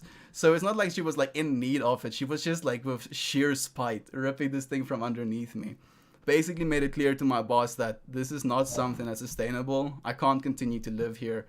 I need to move out. They're like, oh, okay, yeah, we'll, find you a place. A month passes. I go out with a friend, Nate. We go out drinking. Oh, man. And, like, I didn't drink a lot. Maybe, like, 2 whiskeys or something. Come back home, and she's deadlocked the door from the inside. So my keys don't work. And the way that doors work in China is that you don't actually have to lock your door. You can just pull it shut. And then it has like one locking mechanism. Then if you turn the key, yeah, then if you turn the key, it has like 3 more locking mechanisms, and then you can like deadbolt it as well, which is like an extra locking mechanism. And we live in China, right? So the crime is like non-existent there as well. Like Right. there's nothing happening because people are scared shitless. And like the door is locked. It's like 11 p.m. at night. Door is locked. I'm outside of my apartment. So I start wailing on this door, right? Like I shake the building. And that's how hard I'm like beating on this door. And like while I'm beating on the door, and like I don't hear a response from her, I start to call Nathan on my phone to tell him that I'm locked out of my apartment. So he answers the phone. I still have the phone in my hand. She opens the door, starts screaming at me, like asking me why I'm like knocking on the door like that. And I ask her, why are you locking the door, deadbolt, locking the door when you know I'm outside? And then she's like, oh, I was scared for my safety, she tells me. And then I'm like, you live in China, don't be stupid, I say to her. And like when I said don't be stupid, she like started like assaulting me. And she was like hitting me and like trying to attack me. And like while this is going on, Nathan is still on the phone. So he's hearing this commotion going on. He's running up the stair. He barges into the door basically in the midst of where I think I like kept her at arm's reach where she was trying to hit me. And I told her like over and over explicitly, get away from me, get away from me, get away from me. Because I saw this reality of inside of, you know, my consciousness of like, oh, if I defend myself against this woman, me being, you know, significantly larger in stature, I'm not going to be the one that's going to be winning anything out of this, you know, even if I win this fight. So I was like, goodness, I was just panicking. Fortunately, Nathan barges into the apartment, sees the commotion that's going on. She goes and sits down and smokes again. And then, like, in the living room. And then I'm like, you see, like, this is what I've been dealing with. And then she, like, gives me this sniff, like, I'll go and smoke inside of your room if I want to, while Nathan is in there. He realizes, you know, the extent of how bad things are. Takes me to his apartment. I sleep in their spare room that night. Then I get booked into my boss's spare room for like a month, living in his kid's room, which was dreadful. Goodness, like meditating and having like Eric, his son, like a 10-year-old Chinese kid, show up and being like, look at this toy. I'm like, that's sick, dude. That's a sick toy you have there. I wish I had space of my own. You know, I teach all day. While you're meditating. Yeah, that's fantastic. While you're meditating. While I'm meditating especially. Like that's the one that got seared into my memory because I'm like, yes, I'm going to calm down after all of the chaos I go through with teaching kids all day. And then like, boom, kids. I'm like, okay, universe, I succeed. I'll accept all of it. Did you enjoy teaching? Because it would seem to me that you would be a born teacher. A boring teacher? Really? You think so? Born. I was about like, oh, Taylor stabbing for the heart. Yeah, dude, I really did, man. I genuinely loved teaching, dude. It was definitely, it was something that opened me up in a lot of ways as well, where I realized my capacity to love others, you know, and how in teaching you can love others as well, and how by giving people choices, especially the kids, because like I felt in a lot of ways that I was doing them a disservice by teaching them English in a way, because I would teach some of these kids like 8 p.m. at night, 6-year-olds that were having English classes 8 p.m. at night, and then I was giving them homework as well on top of that. When I was a 6-year-old, like, I have some photos of me as a 6-year-old. I'm like freaking half monster, half man in the mud. That was my 6-year-old existence. And then when 8 p.m. rolled around, I was going to bed. Like, and to conceive that these kids are not allowed, not even given the opportunity to experience some sort of freedom. And I'm one of those, you know, prison keepers, if you will. It opened me up to how I wanted to teach and how I wanted to give to these kids as well. And it was something that I really enjoyed.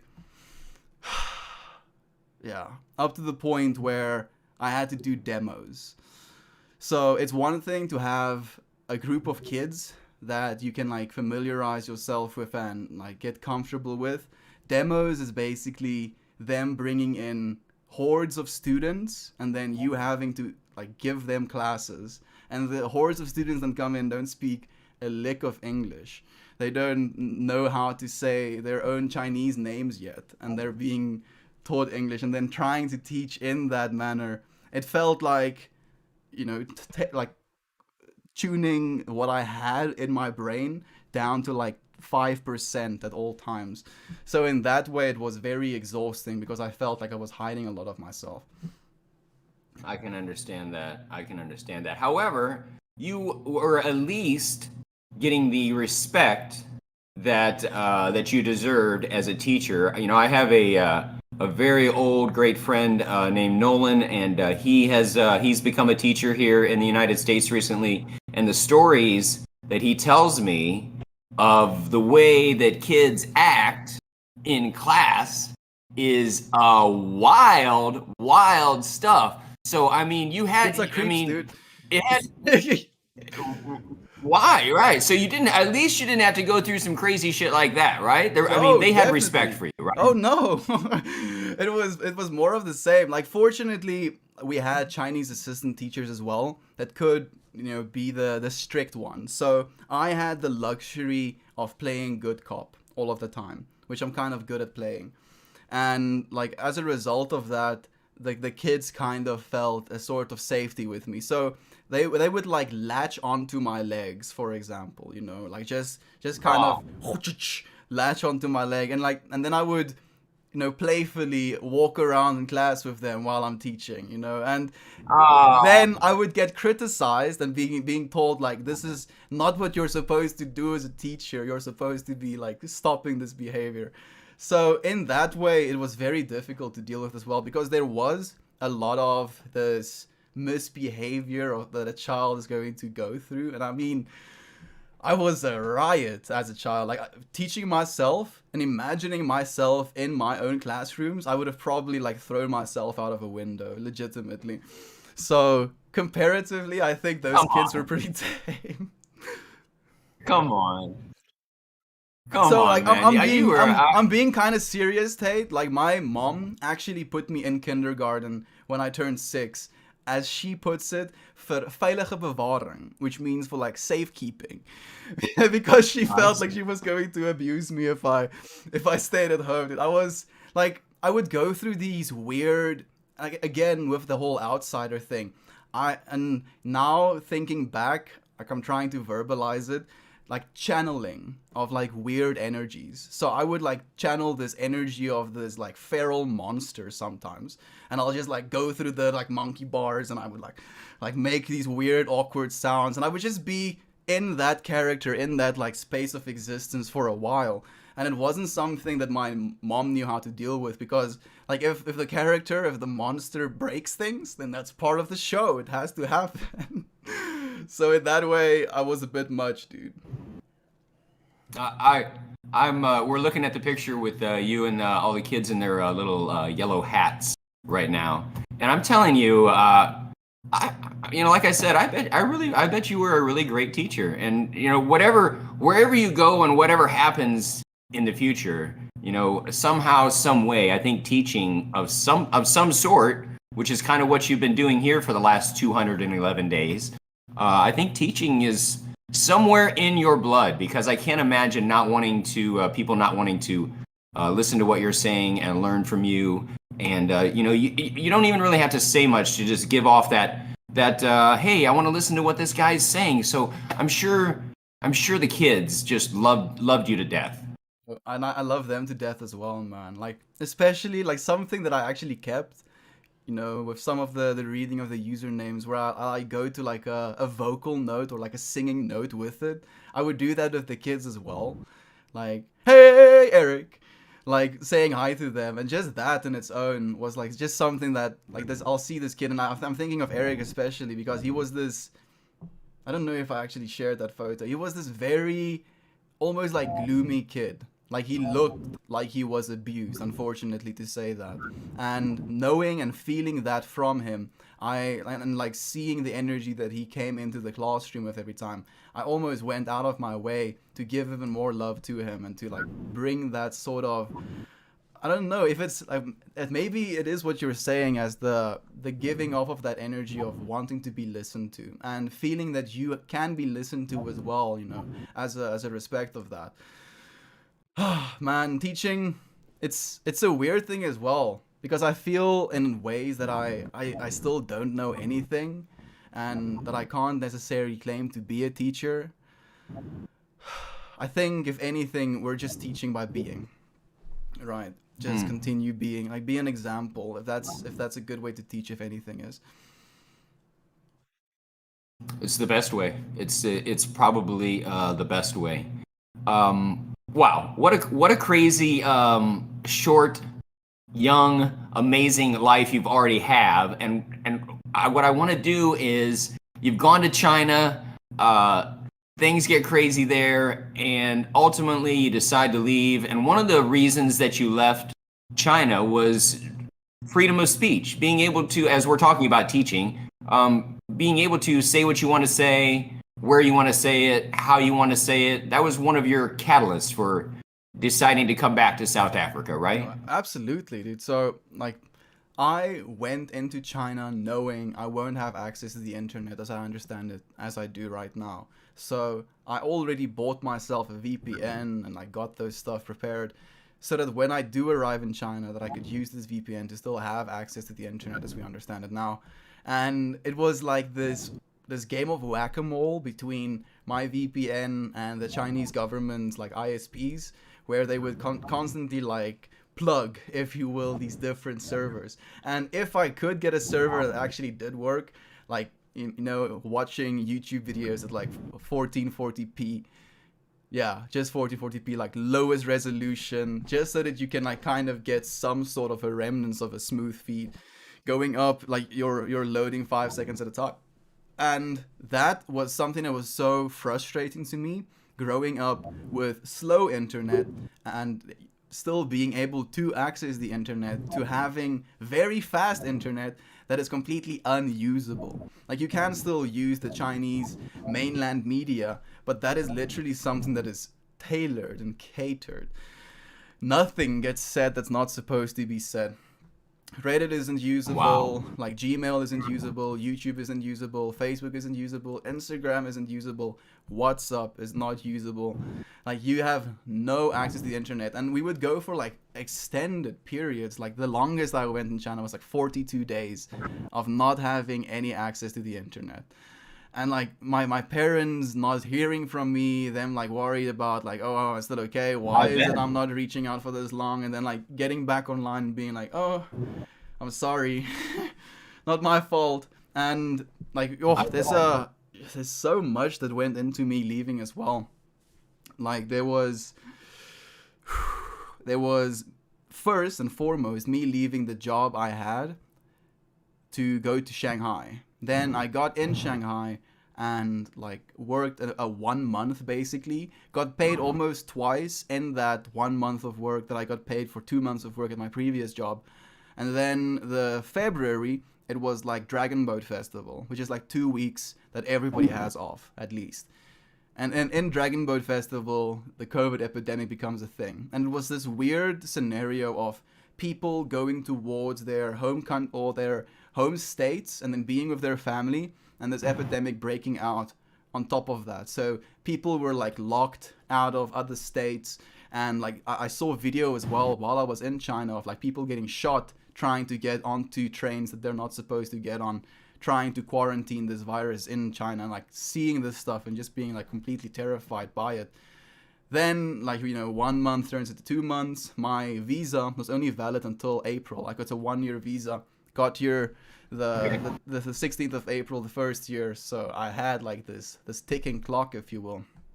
And then, because it was the COVID epidemic, there were no flights leaving China. I couldn't leave the country with my visa being the way it is. The Chinese government actually recognized that and noticed that. So they gave like this blanket 2-month extension to everybody who has visas. And I was like, okay, that's a little bit of a weight off my back, if you will. Went back Sure. into it, and like kept working, because you working is kind of coinciding with you having an apartment. Like the place that you work for usually provides for your apartment as well, because you as a foreigner can't really go and rent an apartment. You don't have the paperwork to do so. So continued working, got moved from Shanghai to Yangzhou. Like out of, it wasn't my will. I got this WeChat message. You're going to Yangzhou. Someone's gonna come and fetch you in like 2 days. And I was like, okay. Packed all of my stuff in Shanghai. 2 days later, someone showed up at my door. I went to Yangzhou. Got to Yangzhou and basically started teaching at a new school there. And like I was told, at least that was the premise of why I was going to Yangzhou, that the school I was going to, the owner of it was powerful, so he could help me with my visa situation to get it like re-extended or whatever. So went to Yangzhou. Okay. They took my passport and like started to go through the paperwork, and I was like, okay, this is the way it is. My paperwork is going to get re-extended. I'm going to stay in China for as long as I can until flights are available again. And like I'm basically teaching for, I think, 2 weeks, maybe like a week and a half at this point. And like these police officers walk into my classroom like filming me like while I'm teaching, to like catch me in the act of teaching, if you will. They put me in cuffs, they take me down like the escalator, they put me in a van, like they sardini me in the van, like one dude, me in the middle, like another dude, and like windows are closed. I actually did end up asking them if they could roll it down a little bit, which they did. I go through this whole interrogation where they ask me about, why it is I've been in the country for all of these extra months, and why it is, like I'm still here, why it is I'm still teaching even though my visa has expired. And like I'm just like panicking, dude. Like I'm in a complete state of panic. They've taken my shoelaces, they've taken my phone and my passport and everything, and they have it in a lockbox. And I'm like these realities, that I could imagine. Like again, we often suffer more in our minds than we do in reality. And I was suffering. I was like imagining all of the horrible things that was going to come next. And then like basically I'm in this six hour long interrogation, if you will, with a translator, and they're like recording me and they're making me sign the things I said. And like it's about 12 p.m. and they're like, okay, you can go now. And the boss that I was working for at that school, he comes and fetch me at the police station. They take us out to this like fancy restaurant where we could eat something called hot pot. It's like a boiling pot of liquids, and then you get a bunch of different dishes, and then you put those dishes in the boiling liquid and you eat it from there. It's not bad, but there's this one chili oily flavor that's just too much for me. And that was like the majority of the dish. So I couldn't even enjoy the dish properly. Like that's the point I'm really trying to make. Then like with that, them excusing me and then them telling me what's happening at the dinner table, they're like, okay, so there's going to be like a 30-day consultation happening internally, and they still have my passport at this point. And then after the 30 days, they're going to let you know what your punishment is going to be. And yeah, that's like the gist I get. So in this 30 days, I was on house arrest, had police station because I wasn't allowed to go back to the school, wasn't allowed to go and travel, wasn't allowed to leave the apartment. They needed to know where I was. So I get completely like house locked. And in this like 30 days, I kind of got lost into the game The Witcher, which is not really beside the point, but it just shows to me at least how a game could have facilitated me escaping the reality that I was living in. 30 days passed, and I'm basically going back to the police station, like heart pounding, not sure as to what is going to happen. Get to the police station, and I see my passport on the table as they walk me into one of the rooms, and instantly I get this sense of relief just seeing my passport on the table, knowing that okay, they don't have it still locked in a box and they're just going to take me to another box right now. So they basically tell me that I'm going to have to pay a fine, 15,000 RMB fine, which is about 30,000 rand, so $2,700 fine. Okay, where are you going to come up with that? Well, like I mean, I saved all of the money that I've been working for at that point, so I had to give it away. Otherwise, I don't leave the country. Unbelievable. So I Un- basically paid this fine, and then we reestablished that I wasn't allowed to work in Yangzhou anymore. Moved back all the way to Shanghai. Got there still not having a legal visa, and then them telling me I need to go and like get my visa sorted out in Shanghai now. So the first week, and I was still working at this point now for this new school.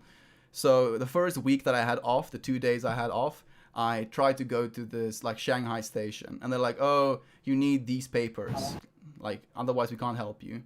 Second week, I have all of those papers, and I give it to them. Oh, you need to have like someone sign this thing. I get that signature. The third week, I go back again. Oh, we can't do that here. Like we can't do these papers here. You have to go to this state to have your papers redone.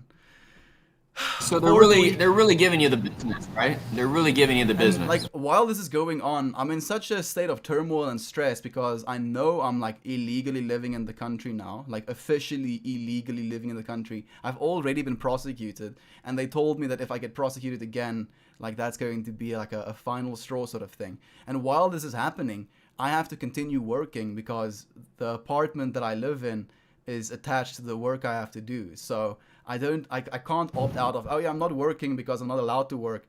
That was just kind of the way it was. And then the fourth week, I have to go back to Yangzhou. I go back to the police officer that arrested me, and I ask them to give me a 1 month extension with a written letter as to when it is I want to leave. And I basically tell them that I have a flight, or there's a potential flight that is going out on the 26th, the 23rd of August. And this 23rd of August flight is like something that's called a repatriate flight. So it's like a special flight that takes South Africans just back to South Africa. And it's something that has to be organized. So I'm like, okay, this is the way it is. They give me a 1 month extension to like 1 September, and then it fails again, and then there is no extending it after you've gotten that extension. So I'm like, panic mode. The days like draw closer and closer to this 23rd of August flight date, and like a week before it gets cancelled. Like the flight is completely cancelled. And instantly, like, my spirits drop. I'm like, what is going to happen? This is not something that's acceptable. Fortunately, another company, and, I think pretty opportunistically as well, created another flight on the 26th of August for 3 times the price that the previous flight was. So, Of on course. top of having paid, a while ago, like a freaking $2,700 fine, I also had to pay $1,800 plane ticket, one way economy class. And like at that point, I was so desperate to just get out of the country that it was like instantly paid for, and it wasn't even something we were sure of. I was the first one in our entire group. Like we had a whole group of South Africans that were leaving together and collaborating and talking about this.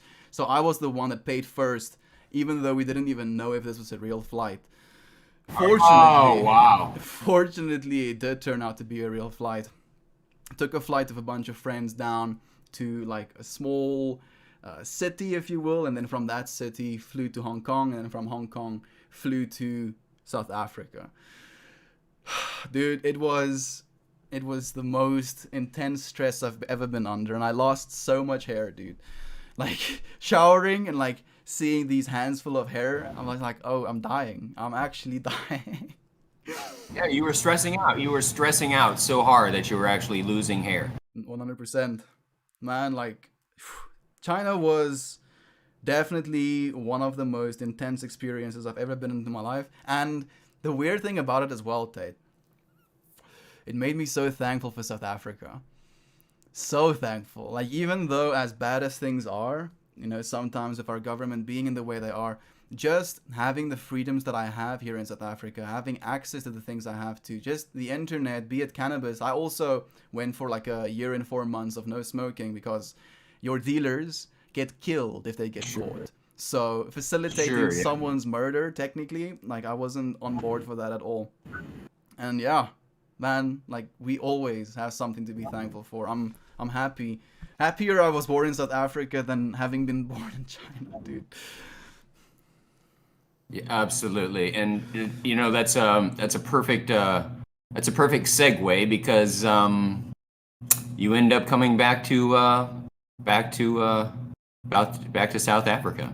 Yep, yep, yep. And that's really where that's really where this story begins in a wild, wild way. We started in South Africa. We've had a full life, even at your age, and you come back to South Africa. It's a huge ride, and you decide that you're going to be a content creator. You want to do something in the content creating world. So how does that come about? Tell us how Meltmore is born, which is a great story. If you want to share that, and tell us what changed for you when you came back to South Africa. Man, that's an awesome question as well. Thank you so much, Tate. Like it basically started the Meltmore name. Me and my friend. So my friend has already had this DJ name. That was the first intention behind the name as well. Like what is my DJ name going to be? If I'm going to be mixing or like performing sets, I need to have a DJ name. And his name is Loop Catalyst. So I was like, that's a cool name, right? Like, it's the catalyst to putting you through loops. So I was like, I love that. That's sick. And I told him about this intention to come up with a name for myself. And it was like, the best way to do that is to microdose an acid and then, let your consciousness flow from there. So basically, we take this like microdose of acid in the morning around like 9 a.m. We go through the day, it like becomes super hot. South Africa gets pretty hot and I'm like sweating and I'm like hot and I just feel like I'm melting. And then this name pops up in my head, Meltmore. And I go to him like after feeling like, oh, I received the name that I was looking for. Meltmore is the name. And I see him just being like, oh, okay, that's cool. Like not being like as excited about it, if you will, as I am. And that was almost a little bit deflating. And a few hours pass and we're sitting on the couch together and we're having this conversation about philosophy and about spirituality and like getting into stuff that you can't really fathom or really wrap your head around. And I just like exclaim, dude, I can't, my brain is melting. And he just looks me dead in the eyes and he tells me, melt more. And like that was for me the aha moment of like, okay, this is what it's supposed to be. This is the name I've chosen for myself now. And coming back to South Africa, as you said, with that friend as well, went to a music festival in November, 11th of November, I think. 11/11, I'm just realizing. 11th of November. And at this festival, I went through like a few psychedelic experiences again, and this was like my reintroduction into psychedelics in a lot of ways, because it was now like just back from China, back at a music festival, and I took some mushrooms the Friday, and it was 2 grams, but the most intense and like heavy 2 grams I've ever experienced in my entire life. And I was there completely alone at that point. My friends haven't showed up to the festival yet. And I was sitting around this table and having this conversation with another DJ, and she was talking about, how much acid she takes, like, oh yeah, I like taking 800 mics every day, and like talking about stuff like this, and like, and I was just not feeling that conversation because I was not buying into it. It didn't feel authentic. Right. And sure. I was like, and I was feeling like that, and then out of nowhere, this dude shows up. The Digital Shaman is his DJ name as well. And he looks at me and he tells me, hey dude, you look like someone who likes to hug. And I'm like, yeah, I really like to hug, dude. And I give this man a hug, and like this was such a surreal feeling. There was this very sense of like oneness pulsating outwards from our hug, that like closeness to each other had like a oneness to it, and I felt this energy flow from that, and I was like, goodness, that was a hug. Next thing he tells me is like, I want to show you something cool. you want to see something cool? I'm like, dude, I'm tripping on my shoes. Of course I want to see something cool. He takes me like around a corner. There's like this tented off place that's like in a building, but it's almost like a little of a rondavel, like a hideaway in this building. And he's like, take your shoes off. And I'm like, oh goodness, I get to take my shoes off at a festival? That sounds fantastic. Take my shoes off, put them in a safe place. And he walks me into this like saged, candles, little tables, like cushions, people sitting in circles having conversations room. And I'm like, yes, this is exactly where I need to be. And I sit down there and I start to have a conversation with this dude that invited me there.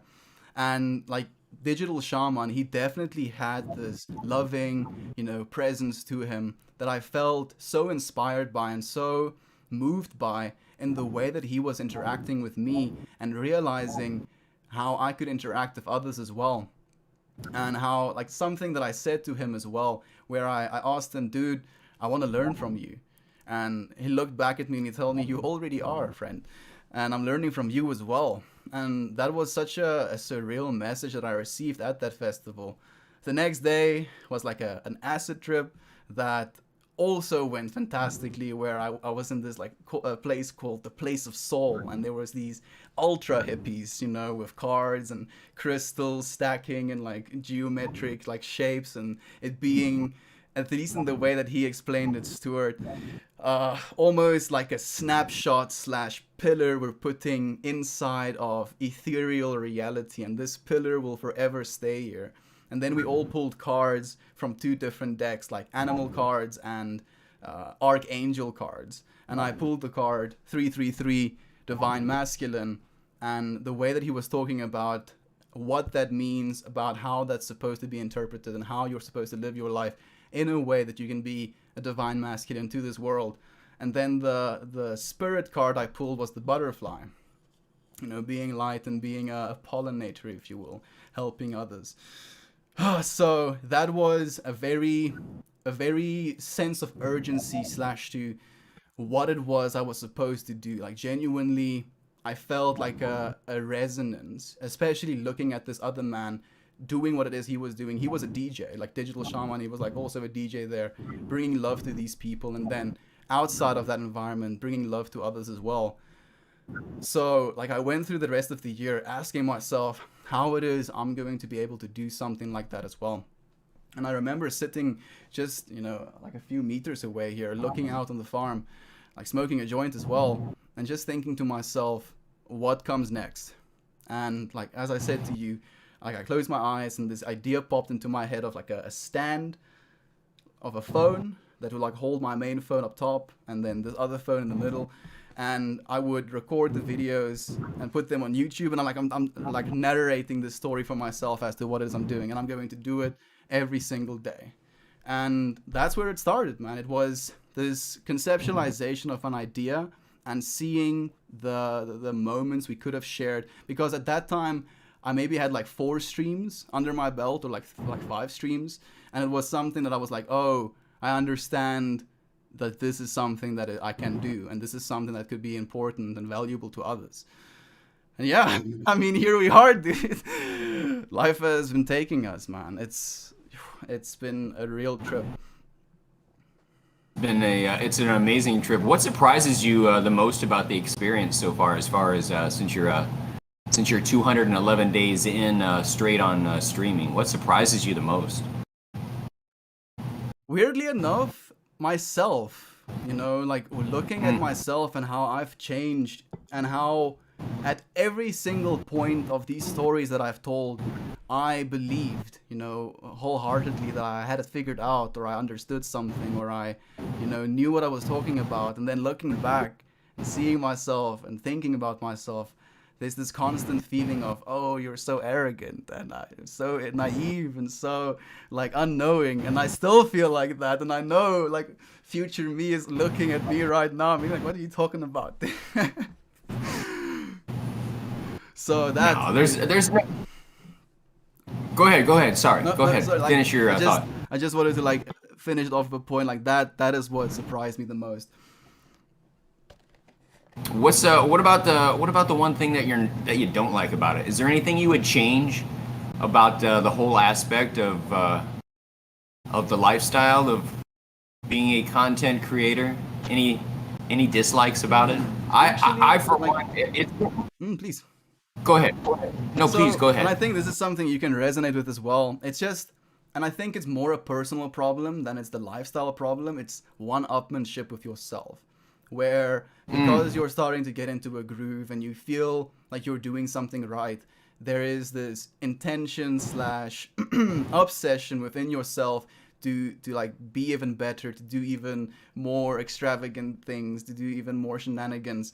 And even though I believe we're still going to do that and that is still something that's necessary, it shouldn't be the one driving factor. And I'm trying to make myself aware of that, trying to change that within myself so that I can be more content and at rest, with what it is we have right now. Yeah, certainly one of the things that you brought up to me in one of our conversations was that getting that having that feeling sometimes of just wanting to better ourselves every single time, and it really hit home with me when you said that. It's not necessary. We don't have to jump off a 10-foot diving board and then a 20-foot diving board the next time. So there's Exactly. there's a lot to be said for the straight and narrow sometimes, and just taking things as they come and letting things evolve, which you have certainly. One of the things I also wanted to touch about as far as evolution, Mel. Did means Jose. This is my sister. Hi, Hi, you hello, nice to meet you. I'm Nice. Tate. you Thank. too. We love your brother. He's an amazing person. You already know that probably. Well, she's just as amazing a person herself. I love Oh. her as I well. bet she is. I bet she is. What a beautiful family. I love him, and That's Justin awesome. always like him. Say Sometimes that. we I'm sure disagree. that's true. If you say I'm sure that's true. that. Oh, that's awesome. Who would have known we'd get to meet a couple family members? That's a bonus today, actually. That's really great. Absolutely, man. Like some cameos, if you will. Like my sister actually That's came and really, offered me something to eat, but I'm on day 2 of fasting, dude. Like I've been feeling so like not on it, and again with the one-upmanship that I was like, nah, something drastically needs to change so that I can be on it for your stream today. So like from yesterday, well, from 2 days back, like Wednesday night, basically, I haven't eaten anything other than the I don't water. know how you do it. I don't know how you do it. My wife does some fasting once in a while, and my God, I can't make it a couple hours without food. I know you're going to tell me that I can, but I'm telling you that I can. You're stronger than you believe, Tate. I'm so hungry all the time. I'm so hungry all the time. I really am. I wanted to get back to evolution. You were saying, the evolution of streaming, and of course your evolution, and I really wanted to just kind of get back to the evolution with you and some of your family. You had told me that the relationship between you and your siblings had completely changed, actually, and it's interesting that your sister just dropped in here from the place that you were before to the place that you are now. So before leaving for China, there was like this kind of disconnect with your immediate younger brother. You come back to South Africa, and lo and behold, you get to smoke your first shared joint together. And you said something to me that really, really got me. You said it actually felt like it was the first real conversation that you had had together. Don't you find it unbelievable how cannabis can do this for us? It's, I think, one of my favorite parts about it, really. It's just this genuine breaking down of the barriers between the selves and being in a complete open state to listen to someone. And there's definitely a little bit of a vulnerability coming with it as well, because I think it accentuates part of your personality, if anything does. And as you were saying, like so it basically went from me being a raving asshole for my teenage years, and then going into like working and then going from that working, so being away from the home, from that working, going to China, and then returning after that back home. And like I actually had this conversation with my brother as well. And as you were saying, like I genuinely felt like it was the very first time I ever saw him. Like he was the one communicating to me. He wasn't like giving me this narrative or this like story or this like superficial, oh yeah, you know, this thing or that thing. He was genuinely telling me something about himself in a vulnerable way. And I noticed that, and I told him that as well. I actually directly told him, like, it feels like this is the first conversation we've ever had. And he told me as well how he had some resentment still, or some attachment still to the person that I was before this conversation. And that's why he's never felt comfortable talking to me in that way before. And how that was a really opening experience to myself, and realizing how much change I had to go through in order to earn almost a conversation like that with my family. That's nice. That's really fantastic. You hadn't mentioned the part about him saying that he felt the same way. So that's really incredible. Do you think, even though that you are already, kind of into the cannabis lifestyle, that was kind of a turning moment for you with weed, and how important it was to you in your life, and what it could do for you? So like weed really actually came into presence like in my high school time. So for me it was something that was coinciding.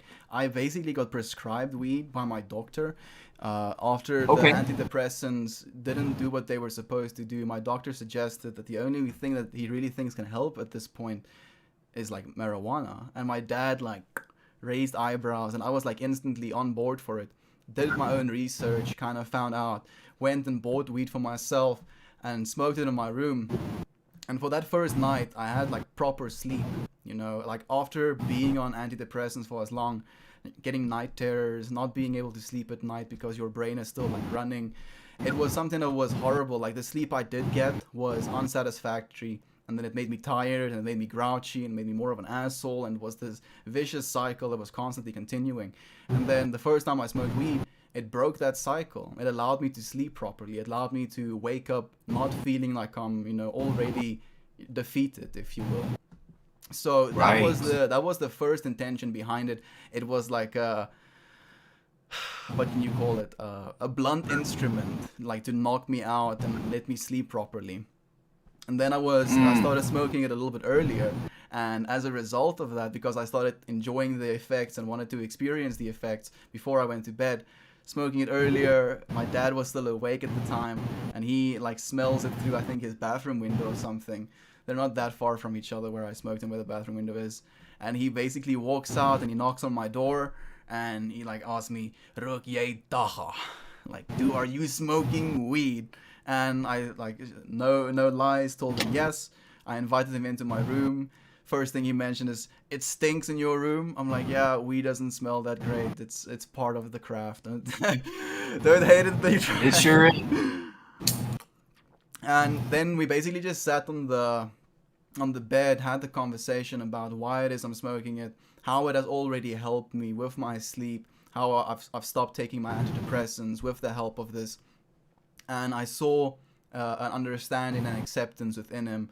And he was like, "Just don't let your mom find out, because my mom is even more conservative." And I was very thankful that he wasn't that way. But on top of that happening, he did confiscate my weed, which is like, "Yeah, you can smoke weed, but not this weed." And I was like, "Fuck." And I find out later that he actually smoked my weed. Like, he didn't smoke it with me. Yeah. Like, he actually told me this. He smoked my weed that he took from me. And I was like, "You freaking... We could have smoked the joint together." Wow. Anyway.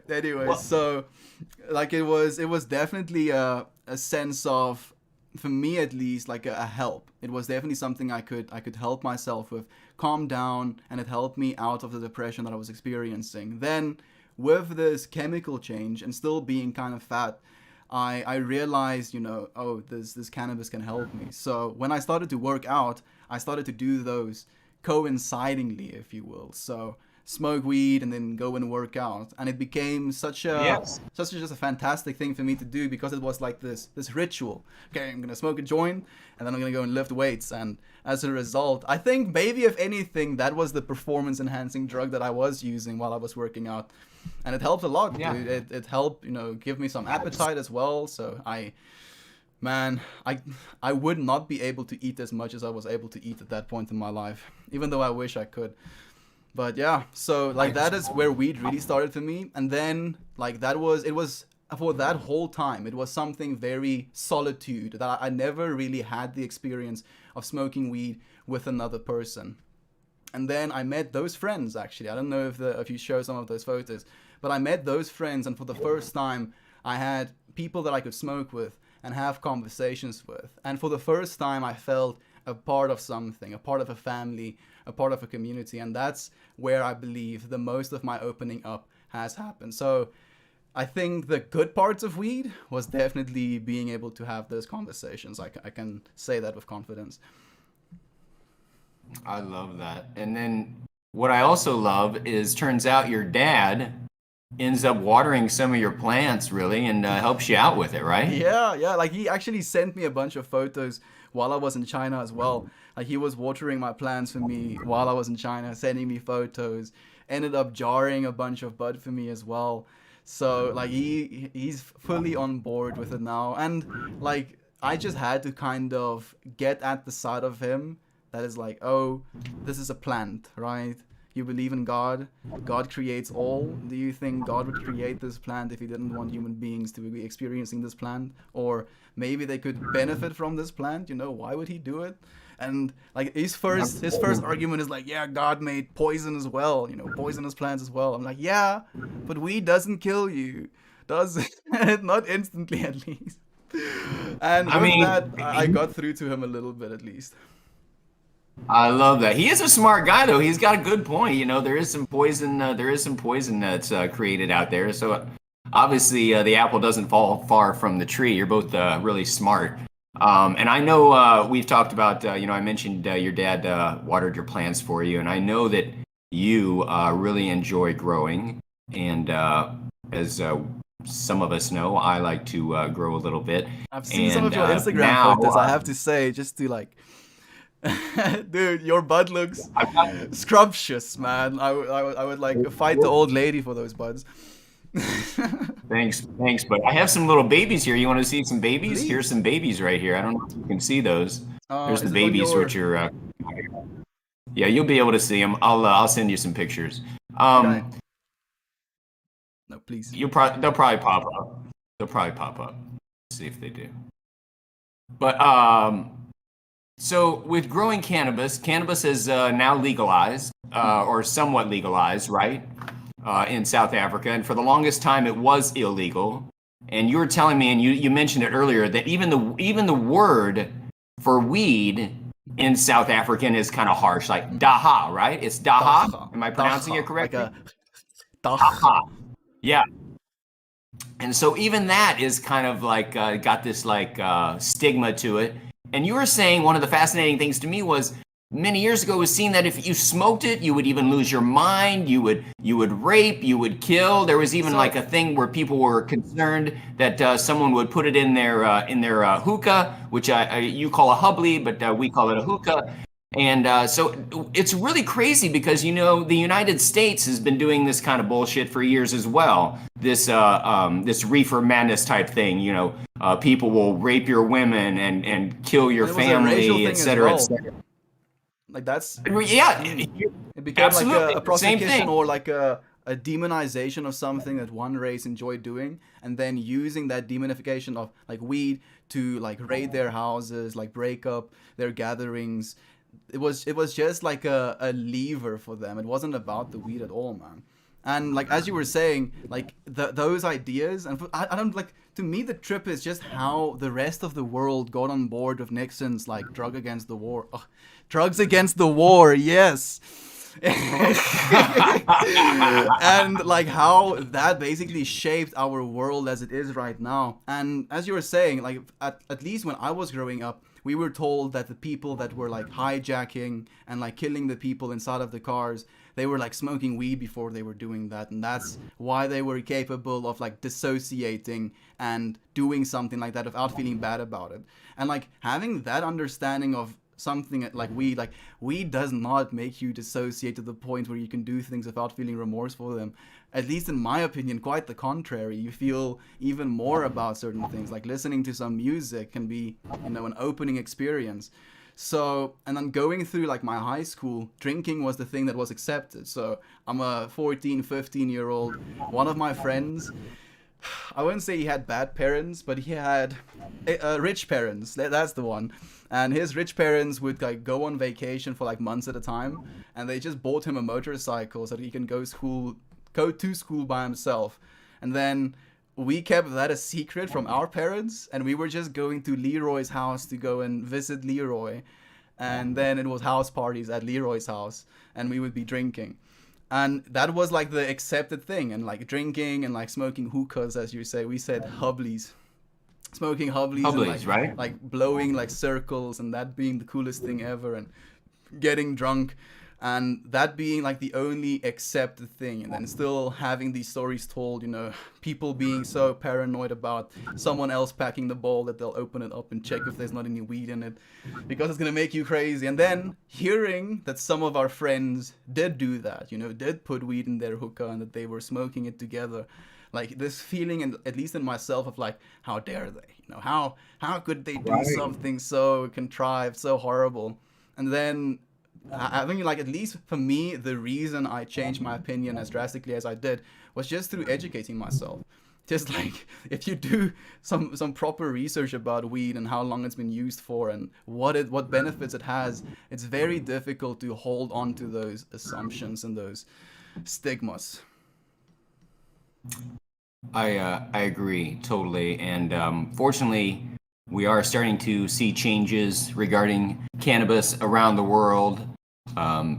Your beautiful country has legalized, Canada, Mexico, many states here. So people are finally starting to come around. You know, even my mom, who's never had a drink in her life, never smoked anything whatsoever, is very pro medical marijuana at this point. She understands the benefits. She understands the aspects. She understands how important this medicine is. I actually get her weed cream now that she can rub on her aches and joints. I did the same for my the grandma, pain. man. Like she Yeah, had like, it's- sun and- damaged and- skin, and I gave her some cream as well, and it's helped a lot. Isn't it amazing? Isn't it great that we can share these kind of things? It doesn't even have to be, Melt, that we're sharing a joint with each other. We can share all forms of the plant with all walks of life. Clothes, to, paper, dude, it's Yes. it's like a wonder plant. Yes. It really is a wonder plant, man. We're so freaking far behind the times as far as where we're at. I mean, the fact that it's the 21st century and we're even still having conversations like this. I mean, what the hell is wrong with us, man? It's just a weed, for God's sakes. No one's ODing. I think the biggest thing, No one's killing each other. I think, Go and ahead. this is maybe one of the reasons as well it stayed for so long. It's because it changes people's opinions of like power structures, and it allows people more influence, more power, more access or bandwidth to their own consciousness. And the higher your consciousness vibrates, the less perceptible, the less susceptible you are to like propaganda and like misinformation and trying to be controlled. And if you're a society that wants to, you know, capitalize, and the people capitalizing are paying the government to keep things in power in the way that it is, the pharmaceutical companies, like, dude, goodness, I think like 50% of pills will stop being sold if weed was accepted the way that we accept it all the time by all people. Dude. Yeah. And Yes. that just to me shows a very clear vindictive nature. It's not even that we don't understand. I think we do understand. It's just that people have been so miseducated and so like misinformed about what weed is and what it can do for you. And not just weed, like I think all psychedelics, you know, even like stuff like iboga and stuff like that, it isn't necessarily strictly a psychedelic, but has a whole plethora of antagonist with your own brain. These chemicals have been given to us by Mother Earth in a way to communicate with her, I believe. And I think it's because of that, this connection that we have with Mother Earth, that we are as, far astray as we are as humanity at the moment, and why our planet is dying. I agree. Again, well said. I have to follow up with a lot of what you said by just well said, because I can't say that any better. Oh, please. I totally agree with what you're saying. Believe it or not, Mel, we're starting to wind down here. We're going to open up for questions here in just a few moments. So if there's anyone hanging out here who has some questions for Mel, I do have a couple questions that have been asked, so we'll get those in here in a moment. But I just want to, as we're starting to wind down our talk today, mention the fact that I don't, and maybe you do talk about this on your stream, but I don't know how many people know how old you are. 23 years old. I really want to point this out because, first of all, age normally to me is a bullshit number, and you and I talked about this in our first conversation. Age is really the shell of what is this exterior bullshit that we're kind of just living in. It has nothing to do with the real soul in here. And for you to be 23 years old, and for you to be so positive, and for you to have come so far in such a short time, and I just mean your life, it has nothing to do with streaming. I just mean where you're at internally.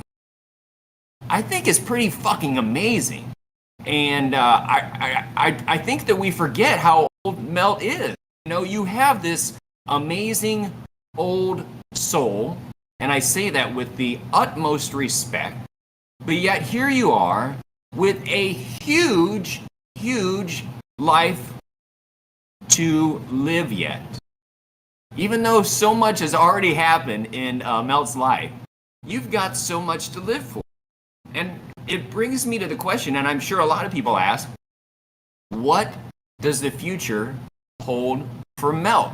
And I know that, as you and I talked about, some stuff we're planning and doing for the future, we kind of want to keep close to us, and I want that for you, and I want to do that. But what can you tell us about some of your immediate plans and your future plans? Don't give everything away, of course, because we want to come back for more. But what can you tell them? What are you going to do, Mel? What are you going to do with everything that's going on here? 211 days in here, thousands of followers, a popular Discord. You've got a podcast. You're on YouTube, and you're kind of well liked. Some people like you, and so what is next for Mel?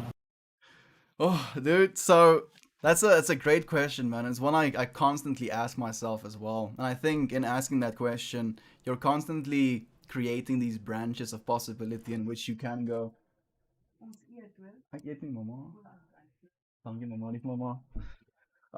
mom is calling me to eat something and still not eating. So I think one of the solid branches I am trying to form is definitely this one for us. So continuing this streaming journey and then learning from the streaming journey with you friends as well. I do plan on going ultra mobile. That is my ideal future for Melt, where I'll be moving through spaces and then sharing as I move through those spaces. While I go through those spaces as well, I do want to do talks for schools, dude. It's actually something I genuinely do resonate with. And when I started to write my book, it was something I was genuinely focused on, as this is something that I would want to have read as a teenager. And thinking back to as a teenager being subjected to these weekly sermons, by a random dude that would show up to our school and now teach us something. I knew that there would be an in for me to be able to talk to teenagers in a way that could benefit them. And if I could talk to myself with the things I know right now as, a depressed and angry teenager, how much I could have helped myself just by illuminating some sort of understanding. So the book I'm writing as well, it goes through explaining the brain, the structures of the brain, how that influences your behavior. Then it goes into understandings of ego, id, and superego. Goes into the understanding of what consciousness is and can be. goes into the understandings of neurochemistry and how that kind of influences our behavior as well, goes into reward systems, how because of the things we lack as children, we kind of crave as adults, and how that can shape our behavior. And then after having explained these almost fundamentals of human behavior, I give behavior that can benefit the ones around you in a way that can be really meaningful, just by, you know, paying attention to certain things, and how I can like infer or I can't say that word, correlate, that's the one, correlate back to the information shared, how the things you can do, the actions you can take, can give you in certain aspects of your beingness like positive influence, positive growth. And yeah, so that is one of the things I want to do, man. Like, that is at least the plans for the immediate future. And then going into it even more, you know, going into a services kind of, a genuine service of humanity, service of people, helping of people. And like, as I said, I don't want to give everything away because it's still so far in development. Yes. But yeah, that's the point. Helping people and building something that actually facilitates the helping of people. I love to hear this, and I think I speak for everyone when I say we're super excited to see what happens with Melt. We've got a couple questions here. I've got a couple. I've got some softballs for you, and then a couple questions for us. One of the questions: tell us about those damn pants. They look so damn comfortable. You know those pants you dance around in? I'm wearing it right now, man. Where do we get some of those pants? So these are actually like handmade by my mom for me. So I had like one pair of these pants that I actually got from like a girlfriend, and these pair of pants were something like I cherish and I hold close to my heart, but it had like a hole in it that someone like burned with a cigarette or something, and I kind of just chalked it up to that's the way it is. I'm not really gonna complain about it, and I still wear it. And my mom doesn't like stuff like that. She was like, nah, there's a hole in it, you can't wear it. I'm like, it still has, you know, like 99.99% coverage. That's just like, this is 0.001 exposure. And she was like, nah. So she disassembled, or first she bought material, like 2 rolls of material, and then she disassembled that pair of pants, and then she made me these two pair of pants that I usually dance with, the darker blue one and the black one. The thing is, Tate, and I would really love to provide them as well, it's unfeasible right now with me living in South Africa. So maybe if I move to America and I can like establish something there, it would be possible. It costs $70 to send a 500 gram package to America. Wow. Yeah. So like the pants in itself will like have to cost like $120 or something like that, or like $100 for it to make any feasibly sense. And people aren't paying $100 for a pair of pants, and I understand that. I can't expect something like that. Sure. Mel, maybe we should go into business together. Maybe we should talk about the pants business, my friend. Like, this is exactly what synchronicity is about, man. Expect synchronicity, dude. Like, I'm 100% open. Life take me. Absolutely. Our friend Lady Morai is excited about the information in the preppage, apparently, and wanted to know how I prepped today. And I talked about it a couple times.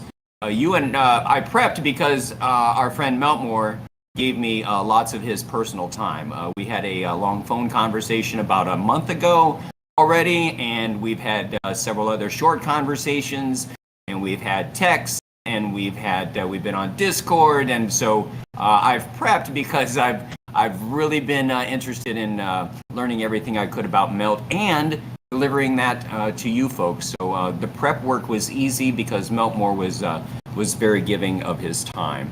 Infamous one. I have to praise you in this as well, though. Like, you have really like picked out the like really tasty points, and you've remembered things that is really close to my heart, and I appreciate that, dude. You're fantastic. Thank you for being a good human being, man. That gets me, so thank you, buddy. Infamous one wants to know what I've learned from Melt. Telling anybody what I've learned from Melt already would be like telling would be like choosing a child, your favorite child or your favorite song. I don't think I could. I think I've learned in this short amount of time. I've learned too much to be able to name it for one thing. Boy, I don't know. I think the first and foremost, what Melt has taught me is that there's still good people out there. There's still good human beings. One of the things that I was struggling with before I got into streaming was really just looking at the world and wondering if there was anybody good left. And that sounds like an overstatement, but there's a lot of shitty people out there. And I've just been so amazed in the past 6 months myself by meeting so many freaking amazing, beautiful, wonderful people. Shout out to Rpan and the Rpaniverse friends. Absolutely. Like I've never in my life experienced a place in which there's that much love. Friends, thank you for the love you share. This is you as well. Like you're the good people, friends. We're the good people. We found each other. We can find more. Absolutely. I'm sure. Absolutely. So that's one of the many things that I've learned from Melt. I wanted to know, Melt, are you still waiting until after 20 to puff every day? Actually, no. I'm not actually waiting every single day until 420. Thank you for calling me out on that as well. It's been something that's been difficult. And you know what the real thing for me as well is, and this sounds like an excuse, and I know it is maybe part and parcel part of the problem. Like I smoke to eat. So I'll be like, I'll feel kind of nauseous, and I'll know, oh, I have to get in like something, and then I'll like, I don't want to wait until I'm like editing my videos before I eat something. So like I'll smoke and then I'll eat something to like satiate the appetite, if you will. So, and I know that could be seen as the problem as well, like smoking that early and then wanting to smoke before you eat could like create this negative feedback loop that you don't want to get caught in. Oh, it's freaking duality, dude. It's always there. Absolutely. And I think it's funny, you stop smoking while you eat. We just keep puffing right away, right through our meals. Hey, is Sour Diesel still one of your favorite? Yeah, 100%. I haven't been able to smoke it again, though. That's the thing. So for me, it's like, maybe because it was one of the very first strains. The first strains I ever got to smoke was Sour Diesel and Lemon Haze. Those were like my introduction to weed, if you will. And like the Sour Diesel, I was literally high for like 6 hours, dude. Maybe I'm exaggerating, but I felt like I was high for 6 freaking hours after smoking that. And that was such a cement into my brain of like, yes, Sour Diesel do good job. So yeah, I definitely look forward to being able to smoke some more of it. Oh man, I love Sour Diesel. My first cannabis job, we grew Sour Diesel and Super Lemon Haze. So I miss it so much. And when you said that your Sour Diesel was your favorite, I really got a big grin on my face because I haven't had it in so long. And I remember lots of good highs with Sour Diesel, so I understand why you love it so much. I think I already know the answer to this because we spoke on this. I've heard you touch on this in stream. Are you? This is kind of a joke question. Are you watching the Olympics, Mel? No, not at all. Actually, like the amount of the Olympics I've seen was like Reddit videos of something that's impressive. Like I think I saw that video of the dude still being happy after he couldn't lift his weight, and I was like, yeah, you go, dude. And I think, what else did I see? Like I'm literally pulling blanks, dude. No, I did not watch the Olympics. They're freaking demonizing and utilizing and appropriating these people and not even giving them anything, and then just like cash hogging over and over and over again. Yes, that is exactly right. You've seen more than I am, so you should be ashamed of yourself. You've won up, Tate. How dare you? Mel, I grew up with the Olympics. My mom is a big Olympics fan, and God love her, there's nothing wrong with that. And but as I've gotten older, we've really come to realize that that money can be so much better spent on the millions of people out there who are going to bed hungry, who are going to bed without a roof over their head, who are going to bed without clean water, Dude, like, you know what? The thing that bothers me the most is like watching the facilities being built for these Olympic stadiums and the amount of infrastructure they basically spend money on just for that. And then like there is like Yes. desolate cities directly next to these stadiums. Like that is something Yes. Yeah. that's such a it's such a sheer disconnect to like the humanity that is, you know, one another. To like build this $1 billion stadium next to people that can't afford, you know, food. It's so weird, dude. It's it doesn't make sense, man. It's gross. It's really gross. I have chills you and I talking about it again, but it's really gross. I've seen those pictures and those videos, exactly what you're talking about. And I mean, that sums it all up for me right there.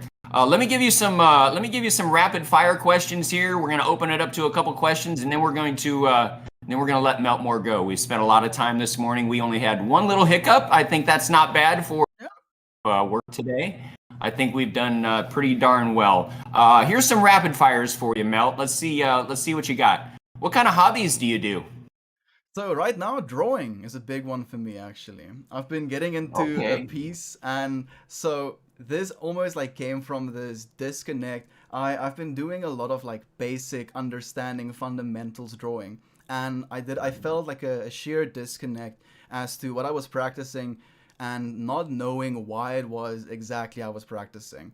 Then I kind of found this class by a guy called Andy J. Pizza on like Skillshare. So I have a Skillshare account as well, and I go for some of those. And I was going through this class, and this dude was talking about finding your style and how you can go through like a lot of different artworks and then save the ones that you feel resonate with you the most.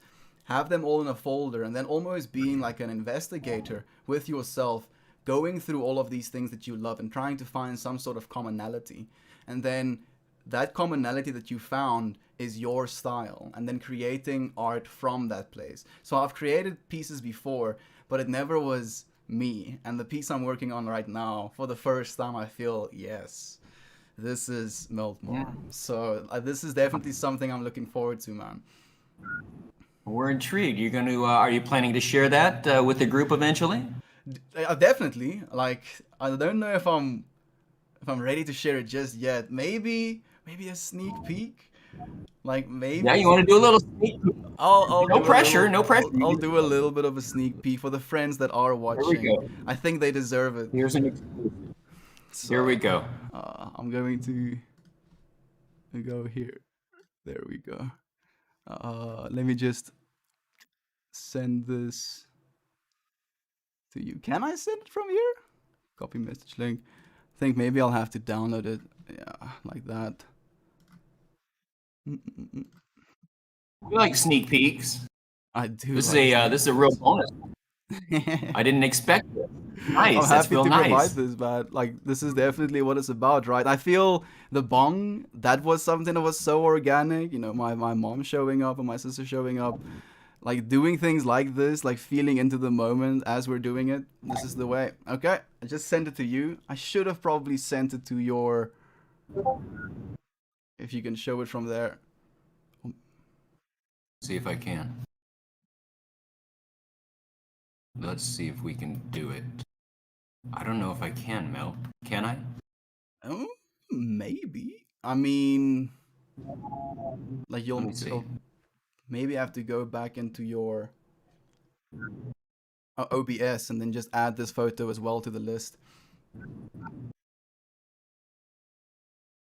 I'm working on the inside of it now, and I've worked on and deleted everything 1, 2, 3, 4, 5 times, because I'm like, I'll do this, and then it's like, nope, this is not right, and then I do this, and it's not right either, and then I try again and again. And I think this is the reason I have a hard time, you know, continuing with a lot of things when you like hit walls, and especially when it takes a lot of time. Like this piece is probably, I've synced like 30 hours into it.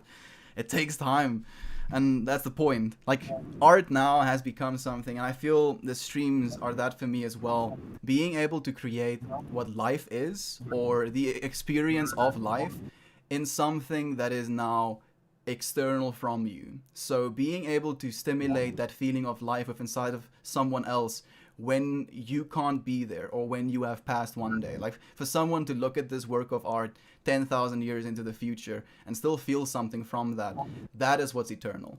And being able to create things that are eternal like that and to, you know, continue the ceaseless nature of creation. I love that. Yeah, that's really true. Mel, if I grab this picture, I'll lose it. I don't think we want to lose it. So we'll have to. You'll have to. That's So okay. the You can YouTube say friends that. got to see it technically. So the ones Oh, they that are did? watching on Okay, YouTube okay. did get to see it. Fantastic. Good. Sorry, Reddit people. We don't want to lose. We don't want to lose our stream here at the very end. So we're going to hold strong. Here's a couple quick questions, and then we'll take some questions, and then we'll call it a day, my friend. How about your favorite food?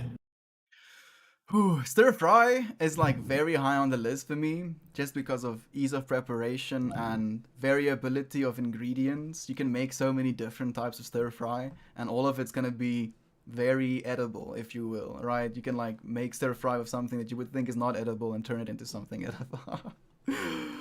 Love stir fry. Favorite color? Green, definitely. What is your main fault? My main? Your main fault. What is your main fault? Definitely shortness of temper. Interesting. I would never think that of you. It's still something I'm working on actively, but thank you. Good for you. Good for you. If not yourself, who would you be? Marcus Aurelius is the first name that popped to my mind. I love it. Favorite movie? That's a loaded question. Recent favorite movie, I'd rather say The Michaels and the Machines, or The Michaels versus the Machines. The Michaels versus the Machines. Okay. It's an animated movie, favorite but author? it's so well done, and I'd highly recommend it. Sorry, favorite? Okay. No, we'll take that. We'll take that recommendation. Favorite author? I know you got into books real early in your life. So, like, when I was reaching more fiction, Terry Pratchett was definitely high on the list. But I haven't necessarily, like, gone back to read books again because I really enjoyed the author in itself. I feel like the work kind of stands apart from the author for me. Like, some of the work I'm thinking about now is like Michael Pollan's Change Your Mind. That was definitely something that resonated with me a lot. Is that the only one I wanna say though? I mean, David Data. I saved these hard questions. Like it definitely is a hard question. Like it's something that, again, you know, the picking of the favorite child, as you said. Absolutely. It's a hard one. Maybe like David Data, Michael Pollan, Terry Pratchett. Who else is high up there for me? I think those for now. Mel, you're breaking the rules. What turns you on? What turns you on, Mel? Damn. Not necessarily sexually, but if you want to say like, sexually, actually, great. So the way someone Fine. looks at you, dude, like the way someone can look at you can be, you know, what makes or breaks it for me. What turns you off?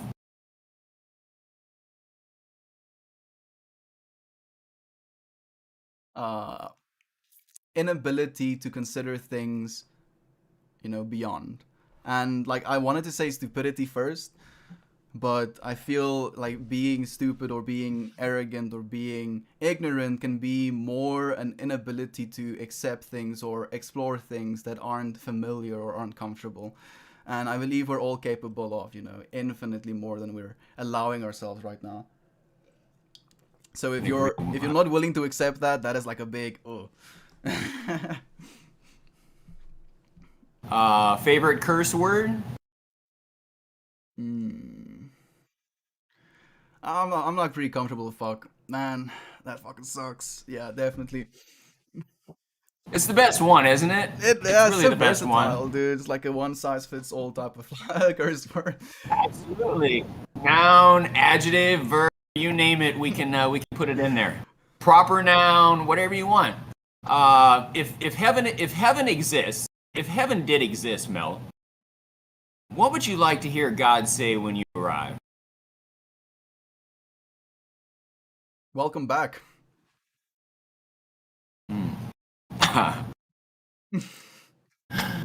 Oh, you got me. You got me on that. I want to ask you this as we get ready to wrap up. If there's any other questions, we'll throw those out here. Bedrock wants to know what's